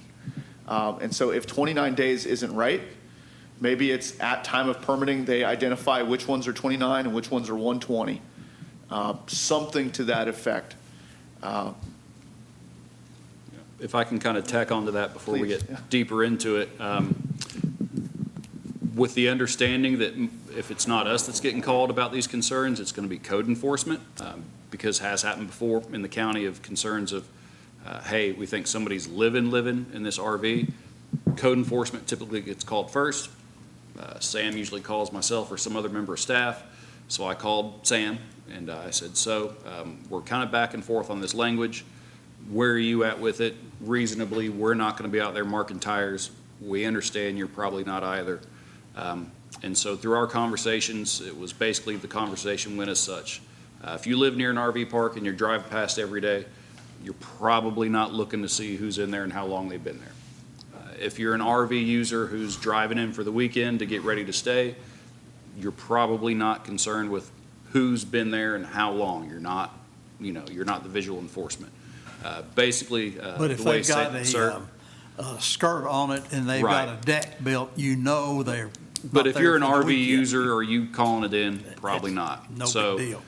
The way Sam and I kind of summarized it is, the call would have to be coming from inside the house.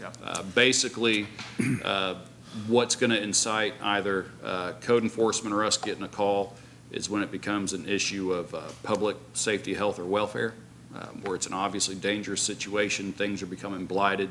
At that point, staff or code enforcement's made aware of it. Enforcement comes into play. Realistically, again, enforcement doesn't look like chalk lines on a tire, nor does it look like putting tokens in a parking meter.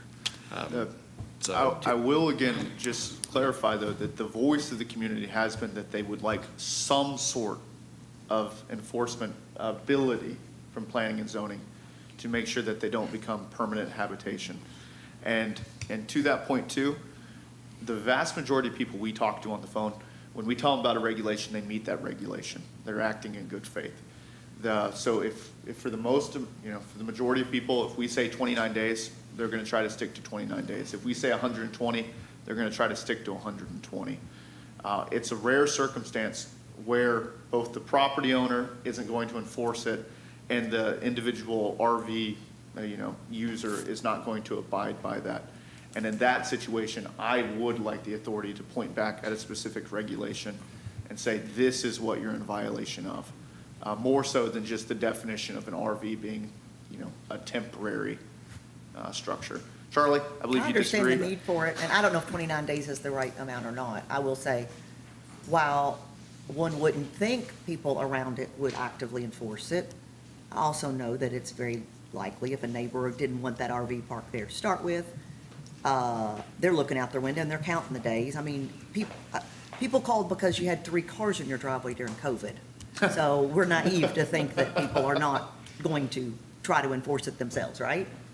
You're correct. Again, Charlie, I think you're about to comment on this. This is kind of outside the scope of where we typically fall. Yeah. Because this is above and beyond the actual use. We're not going to be enforcing it. Yeah.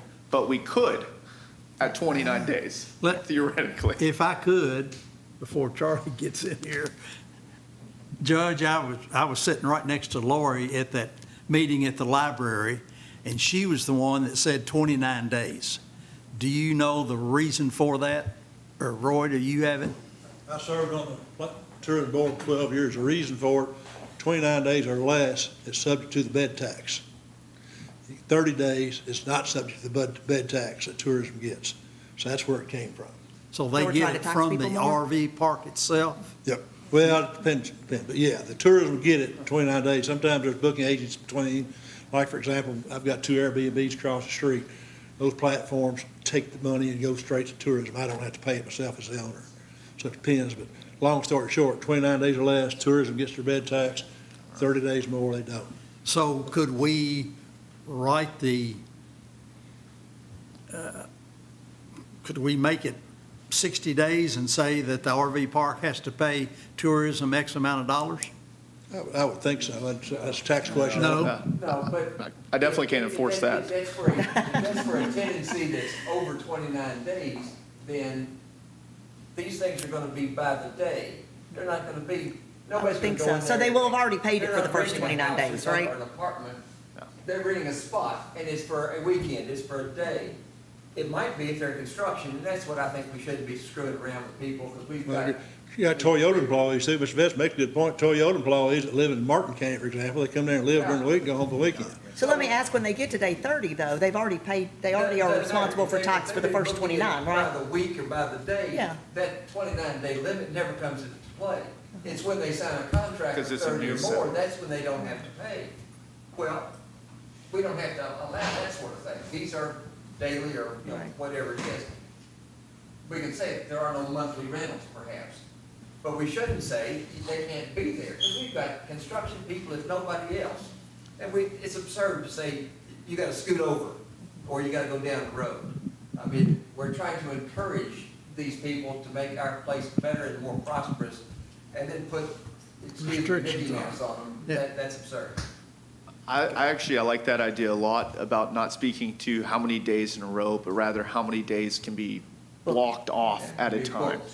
Yeah, that, because I think, again, that makes sure that it's temporary, but at the same time, doesn't require me to, And it doesn't deprive. yeah, Lori. Of their rate. Okay. Can we make the changes to that language reflecting the conversation tonight? Yeah, Okay. I think so. Very good. Can I ask Sure. Yeah. question? On this point, Charlie, I got a question for you. Elsewhere in the ordinance, we acknowledge the likelihood of cabins and lodges and primitive camping. I mean, this is an RV ordinance, so I'm clear on that. But we bring up the reality that those things will probably coexist at some point in time. The fact that we're silent on cabins, let's say, what happens if someone has a cabin on the site that happens to be an RV park? Is it limited to 29 days or whatever we come up to? Or should we specifically address that in Yeah, this? that's a good question, and I'm probably in error here by assuming, but I was assuming when Rhett and I discussed that very provision, that was a potential side business, if you would, that the RV park might want to get into, might want to do a development plan on. That's not really a part of the RV park. However, if they do a development plan that adds a few cabins, that takes away from their density. That's the way I kind of looked at it. Yeah. But, and maybe we ought to just look at it, it is a unity, but I'm certainly considering that as not even being part of the RV ordinance. Yeah, so that's exactly why earlier I kind of talked about one looking backwards and the other not looking forwards. The idea is if somebody's applying for that RV park development plan, if separately they've applied for the cabins or the campground, they're going to get knocked against the overall RV park density. We are not in this ordinance defining how many cabins can be on a parcel, but I do believe cabins are covered elsewhere in the A1R section. And that has specific performance standards, and that's what I'm quickly trying to pull up. Because to Farmer Murphy's point, I'm sorry, where you going at? I thought it switched on me. He grew. Yeah, to your point, Roy, what we don't want to do here is try to stretch this RV ordinance over and try to cover cabins or campgrounds, because those are going to be best suited by standalone individual regulations. Elise, did you find it? Why don't you just quote it for me? All of it. That's the full-time residence. Under the current A1R regulations adopted in the Scott County unincorporated zoning ordinance, it states that A1R uses is defined under the following conditions apply. The development may not have any full-time residences, i.e. a dwelling which is the primary or legal residence of its occupant other than the residence of one full-time caretaker, and dwellings within the development, including part-time recreational dwellings and a full-time caretaker's residence, shall not be permitted on tracts of less than 5 acres each.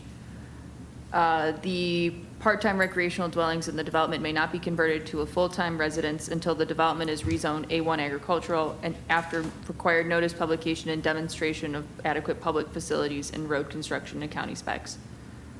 So, Yeah. So the assumption there is that if you're putting cabins in the development, that's separate and apart from the RV development, and those cabins can also not be utilized as permanent dwellings, the same as RVs can't be utilized as permanent dwellings.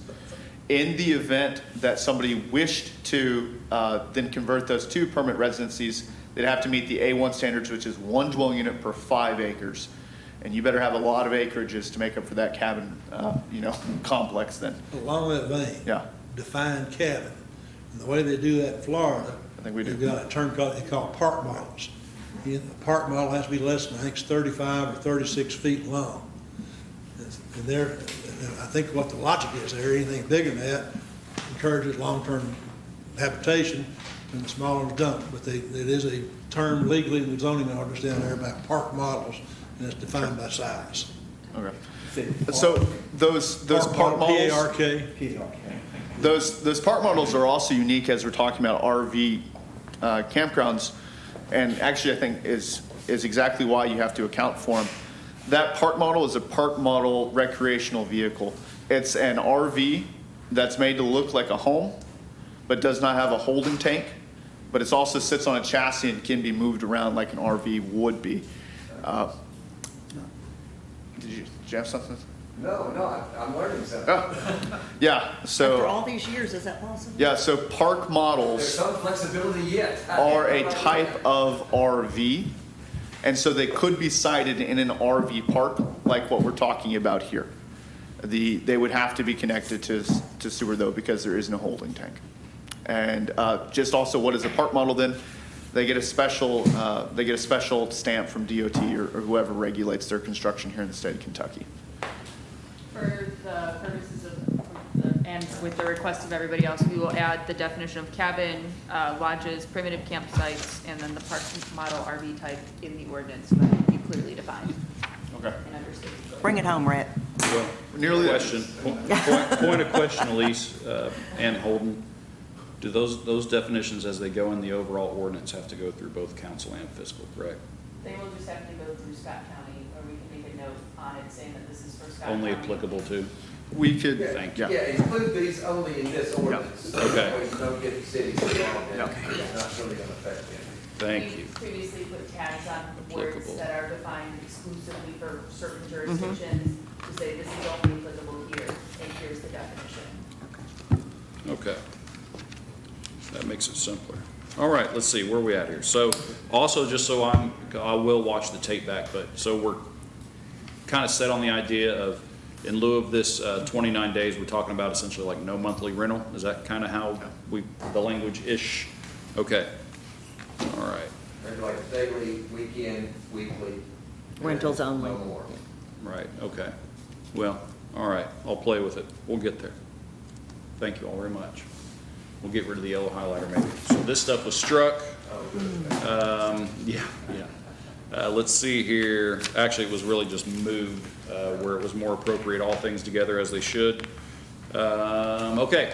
Access to recreational vehicle parking areas in RV campgrounds shall be designed to minimize congestion and hazards at each entrance or exit and allow free movement of traffic on adjacent streets. All traffic into or out of the parking area shall be through these entrances and exits.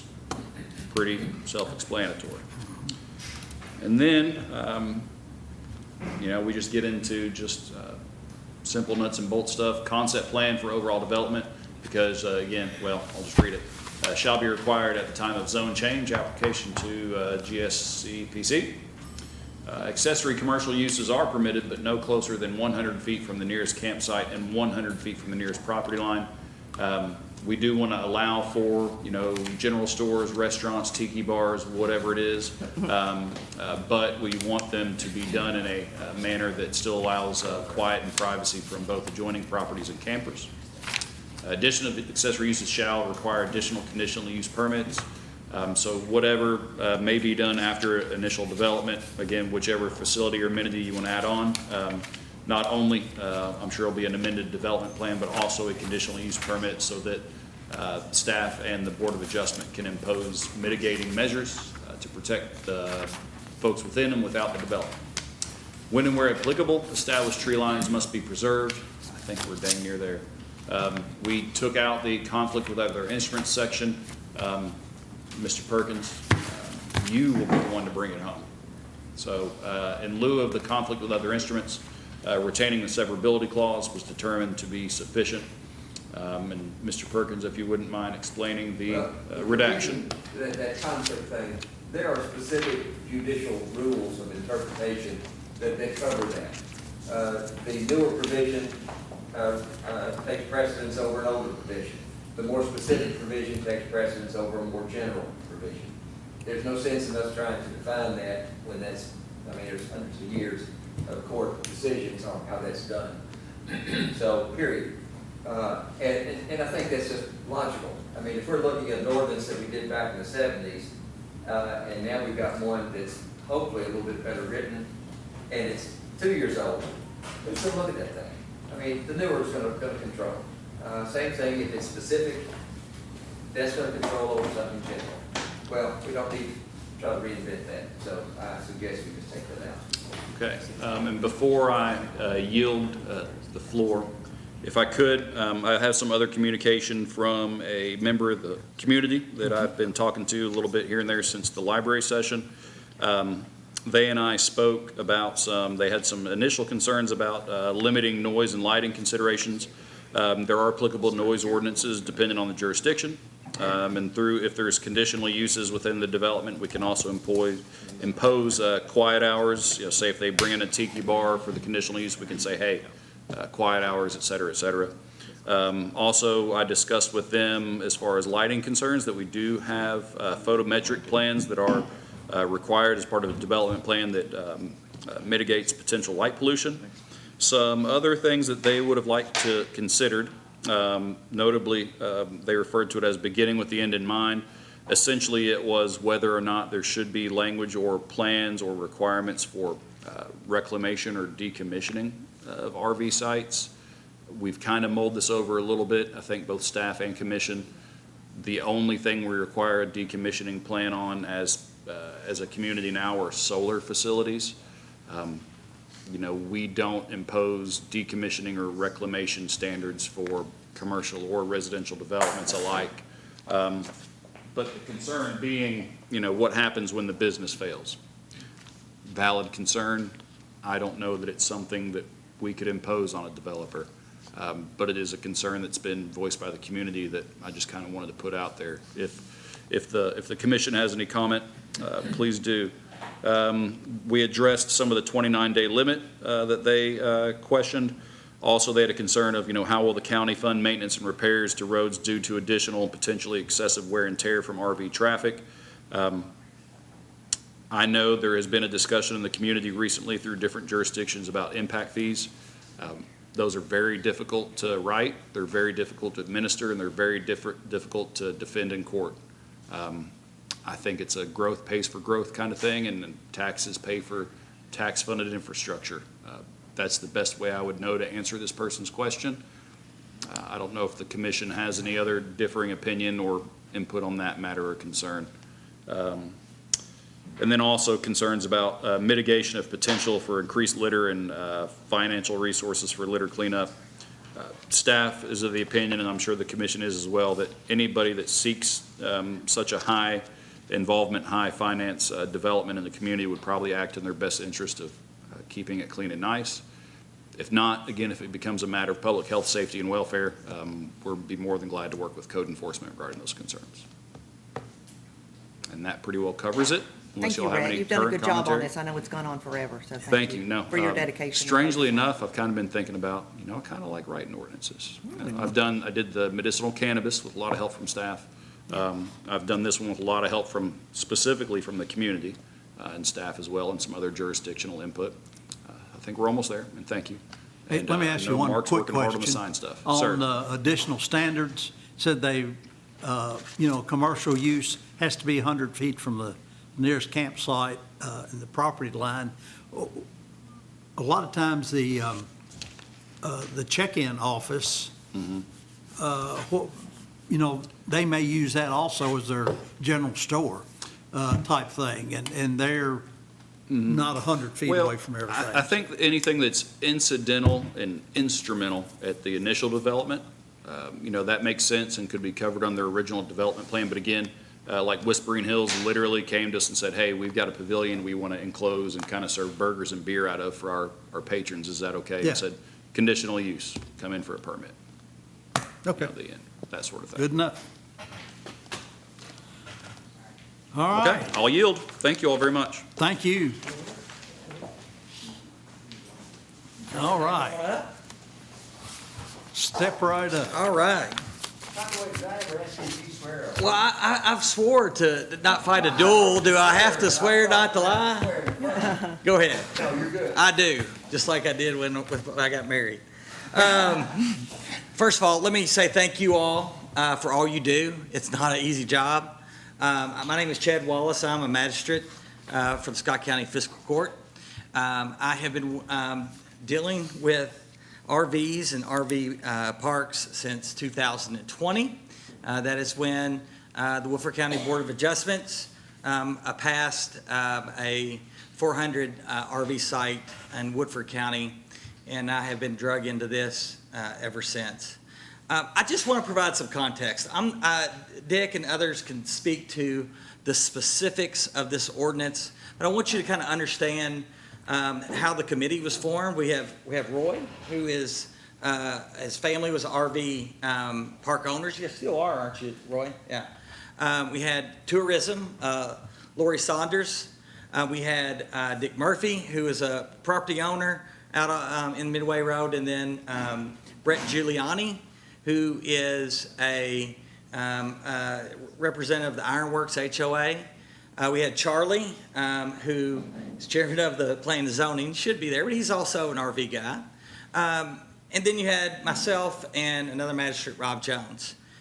I think it was a healthy balance, that we got some different views on this, and we're still struggling with some of these issues. It's like we are. Yeah, it's not easy.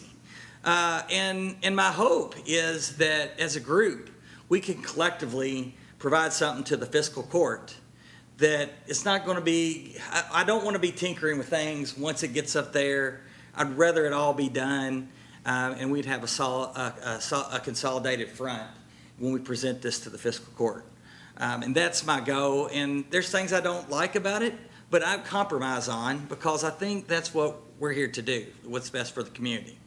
Now, I do want to say that Mr. Murphy, not this Dick Murphy, but who represents Anderson Homes, who has claimed that he did not know about public meetings. He's also, I think, came in your all's July meeting, say he needed more time.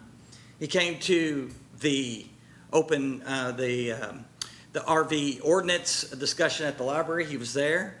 He came here to your last meeting, said he needed more time. And my concern is that we have given them lots of time, and that's fine, that's fair. But I also would like some suggestions, and there has been none. So please put that into context as we move forward, is that we've given people time to make suggestions on this RV ordinance. It's time for the suggestions. So I think that's important that we know that too. And also, Mr. Murphy said he wasn't informed about certain things, but I would also say that he probably hadn't informed you all about the current lawsuits that's going on with the City of Midway and the Woodford County Board of Adjustments. They were ruled on in circuit court in favor of the City of Midway and the Woodford County Board of Adjustments. They were appealed to the Kentucky State Court of Appeals, and they upheld Judge Maddox's ruling. They didn't ask for a rehearing. That was denied. So where that lawsuit is currently is they can drop it or they can appeal to the Kentucky State Supreme Court. So that's where they are with that. So I want you to understand the full context of everything that's going on with the Bluegrass RV experience and this proposal, which has led me and Matt Summers trying to figure out in 2020 of what does Scott County's ordinances look like that have to do with RV parks, because passed a conditional use permit in Woodford County for a 400 RV site unit. What does ours look like? And it was very similar to what Woodford County. And that's what had started this process to where we're at now. So I kind of wanted to give you a timeline, give you some context of what everything is. I'm not going to speak deliberately to some of this stuff, but I appreciate what you're doing. We're trying to do what's best for our community. And by doing that, we've had debate, we've brought suggestions, we ask questions, we change things, but we're all trying to contribute to what's going to be good for our community. And creating an RV ordinance for 5 acres and 150 acres is hard. Because what might apply to 5 acres might not apply to 150 acres. So thank you all, and I just kind of wanted to give you perspective. Thanks, Chad, appreciate it. And I just wanted to say thanks for the opportunity to participate in this endeavor. And I also want to applaud the planning and zoning folks that I've been working with, because this has been a very open, very transparent kind of a process. If I were to raise one concern, I'd have to echo what Chad was just saying. There has been inference that it wasn't open and there was an opportunity for people to speak, but there's been more than ample opportunity. As I've often said, my background is primarily IT. I worked for IBM for 34 years. And one of the things that in management and other aspects of that I'd learned was that if you want something done, you need to put a deadline on it. So my recommendation is that we recognize that we've had multiple months of input and that we need to put a stake in the ground, and I would say October the 15th. If someone rolls in with a list of problems or concerns or issues, get it here before October the 15th. So these guys can finish their job and hand you something that you can work with. Thank you much. Luis is kind of maybe navigating the calendar, not to, Yeah. do you have any ideas that you'd like to put before the commission? So I'm not standing up, it's all my, it's not sitting meeting. So we've, Holden and myself have kind of discussed about what days that we could host a special session. It is in just number order. We could do some days before the planning commission meeting. We could do the week following, or we could do the 4th week of the month of October. The 15th is in that 3rd week period. It is a Wednesday. But if the board would like us to take action before then, publish it and start getting that hearing out before then, that would be kind of up to your guys' call. But I kind of leave it to you guys to dictate a day and time, or a day For the stake in the ground or for for a hearing, meeting. which would in effect be the stake in the ground. We would advertise for it in the news graphic. We would host a special session of the planning be a commission special board. meeting. Correct. We would not want to keep it with the agenda for next month. Looking at what we've seen at technical review, I anticipate that will be a longer meeting. And it would be nice for everyone to be fresh and ready to talk about it, as opposed to having to sit for 4 hours and then starting to talk about it. So the options that I have available in the week of the planning commission meeting is Tuesday the 7th or Wednesday the 8th. The benefit to having the special called session prior to the planning commission date is that would allow us to put together the minutes prior to the actual planning commission date, and they get the signature on those, which we could then forward on to fiscal court, who has their October scheduled meeting scheduled for the 23rd of October. But the October meeting wouldn't be the hearing. The October meeting would, No, our regular meeting wouldn't. be not the hearing. regular meeting, no. Again, week the regular before. meeting is the 9th, so we would propose either October 7th, which is Tuesday, or October 8th, which is Wednesday. Those would be the earliest that we could meet our noticing requirements. And again, give the public a heads up that that's the time to come and make final kind of comments on And what this. was your comment about doing it before the, So theoretically, we hold the special session on Tuesday. Wednesday, staff puts together the minutes of that special session. On Thursday, we bring that in front of you guys. You guys approve the minutes from the special session, which means that on Friday, we forward the totality of the record onto fiscal court for their consideration. So is one day enough for you all to? Given the circumstance, it's one day after 6 months of work on this. So yes, yeah, we could, Okay. it's actually closer to a year. We're like 9-10 months in now, aren't we? Yeah. I can't do Tuesdays. We could do Wednesday, the 8th. Yeah. If those days are available for this body. That doesn't give you any time to do it. Not a lot of time, but again, when asked to rise to the occasion, I believe in my staff. Conversation. Wait a minute, I didn't say that. Conversation goes like this, yeah. Well, for one thing, Mr. Chairman, we don't need to put every syllable in the minutes. Okay. And they can be more selective. Actions. I mean, right now, we literally have everything in there. Right. And legally, that's not necessary, and as a practical matter, that's not necessary. The high points need to be, what we base decisions on needs to be, that can be done prior to the Thursday meeting. Okay. I So, mean, y'all could do it without me on a Tuesday. No, I don't want to be pulled up. So we need we need a quorum of the board, so we would need at least the 5 of you to agree to that Wednesday before we could actually kind of start setting that into stone and start doing the advertising process and working with fiscal court. So I will ask the 5 of you on Wednesday, the 8th at, we'll say 6. Does that work for all of you, guaranteed? I mean, good Lord willing, and the creek don't rise. Okay, that's close enough for us. I mean. Everybody, David's good, Mary's Say good. what life's gonna throw between now and then. Charlie's as far as checking I- his calendar, Yeah. are you good? yeah, Dwan, that's you're what I was good? doing. James, are I'm you good with retired. that? I don't have that much going. Yes, sir. 6 o'clock here in the Yep. fiscal courtroom. All right, that is a quorum of the board, so we can move forward with that. We'll start our advertising and work on making some edits between now and then. Yeah. So with this, I'm going to take that as marching orders. We will make the corrections and recommended changes from tonight's meeting. Those will be reflected in the ordinance as presented at the public hearing. If via the public comment, additional changes are needed, we just make those changes at time of public hearing. And then hopefully we get the ordinance to a place where this body can recommend something onto fiscal so that they can make a determination. And is there anyone from the public who would like to make any more comments about this issue? I would like to say something. Yep, there, Yes, sir.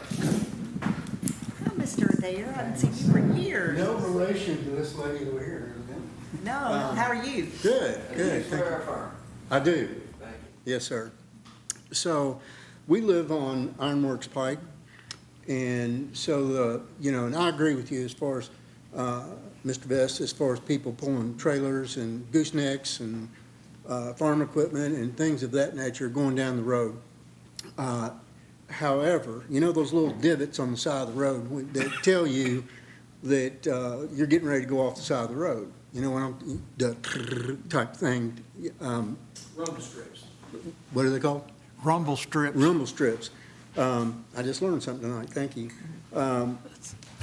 Virtually every time I'm on that road and there's trailers coming down the road, I have to hit those rumble strips because those trailers a lot of times are on the line. Their wheels are on the line. So if you've got traffic coming from Cincinnati, northern Kentucky, they're going to come down and they're going to cut across instead of coming down the interstate and going to an RV park that's possibly on Midway Road. So that road, I'm not sure what size that road is, but it's small. And so you get, periodically we've got, construction people coming down through there and everything. So that's, it's just any country road, you're going to get off to the side. But navigating a RV, you can do it. Us navigating around the RV is the problem. Because currently we're navigating around farm equipment, we're navigating around, because the road's just not big enough. It's not big enough to handle, constant traffic going back and forth. So if you guys could just make a point of that as far as the width of the road, you know, as far as in the ordinance, as far as roads leading to it, would certainly help a lot. Yeah, Midway Road in the warehouse. Yeah. That's tractor trailer traffic. Yeah, And the problem there is there's no shoulder. right, Your drop off is literally 16 inches in some spots. exactly.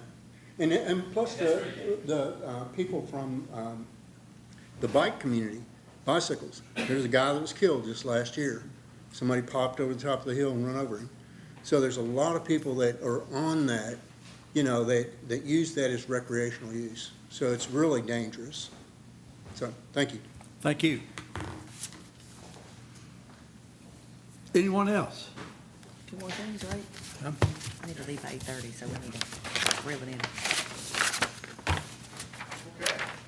Two more items on the agenda. So we didn't need to take any action on this tonight, just listen to it and take action at the workshop. Please ask me to schedule a public hearing for October the 8th. Yes, Please schedule a public hearing for October the 8th. Can do. thank you. Okay, so, Chair Mifflin, if we're ready to move on, the next item of business Yes, sir. is the Georgetown City Council and Georgetown Scott County Planning Commission joint session. Yep. You should have received yesterday an email with the proposed agenda. If you have feedback, if there's something in particular that you'd like to see added to that, please let us know. The City Council was asked to do the same thing. The most important thing for this will be the conversation between this body and that legislative body. Staff intends to provide information, set a framework, and then let you guys go. So as you look to maybe modify that agenda, just understand, as long as we create space for that conversation, I think it's going to be a successful event. Okay. Do you have any questions about that? Yeah, I'll put out a text to all of the commissioners to remind them it's very imperative that we. And that's here, right? That's going to be It's right here. September Yeah. 23rd. I'm going to, if we're all good on that joint session, 6 o'clock. I'm going to move to C, update of previously approved projects and agenda items. I'm going to shoehorn something into that. As you are aware, as commissioners, you're required to obtain a certain number of hours of continuing education and then log those with the office and make sure they're available for the public's review. There is a training session that is coming up virtual on October the 29th from 10 to 2 p.m. If you'd like to participate in that, please let staff know. We will get you registered. Otherwise, there's an in-person training in November. It's going to be in Berea. And so if you'd like to take the trip to Berea right before Thanksgiving, we can get you signed up for that as well. The important thing, again, is that we're providing these opportunities and that you guys take advantage of them. Yeah. Okay. So Janie's got the number of hours that everyone has. We can we have a check with logbook. her and see if you need, it's, I know some of our new staff will also be attending some of those trainings as yeah, well. 8 hours every 2 years, is that what? So it's Oh, 7. Okay, you want? Okay, sure. I just read it, I'm sorry. It is, the policy has changed. Previously, I believe it was 8 every 2 years, and now it is 7 plus 1 every 4. So it's 7 about general planning education, and then 1 additional one on the impact of planning and zoning on housing affordability and housing stock. Okay. And so they have adjusted that system to a wider range. And the same thing happened with the staff, our numbers have shifted. And then you're also required as a new commissioner to get training up front. Yeah. Okay. That's all I have to say on training. Again, I think Elise sent out the email today. Just respond back to that email. We've already got some responses. And then the last one was that new item D that we added. Yes. Consideration of Mr. Mark Harper. So Mark came on 6 months ago as a senior planner. His work, I believe, has been exceptional. About the only comment that I've received so far is we might want to buy him a microphone that actually helps him project. He understands that. He's working on that, right, Mark? He's getting much better. Again, in the office, Mark's work has been exceptionally, incredibly detailed. He has a huge variety of background experience that he's pulling from, which is why we brought him on. And he's done a great job bringing that to bear for this community. At this point, I would like to recommend him to become a permanent member of the staff. And I'll make a would- motion. There we go. for Mr. Palmer to come, Harper Palmer. Harper. Harper. Harper, I got it wrong. C. Harper, like a C. fish. No. Sorry. To become a permanent member of staff. Have a motion, need a second. Second. Second by Mr. Vest. All in favor say aye. Aye. Aye. Motion to adjourn. Motion to adjourn.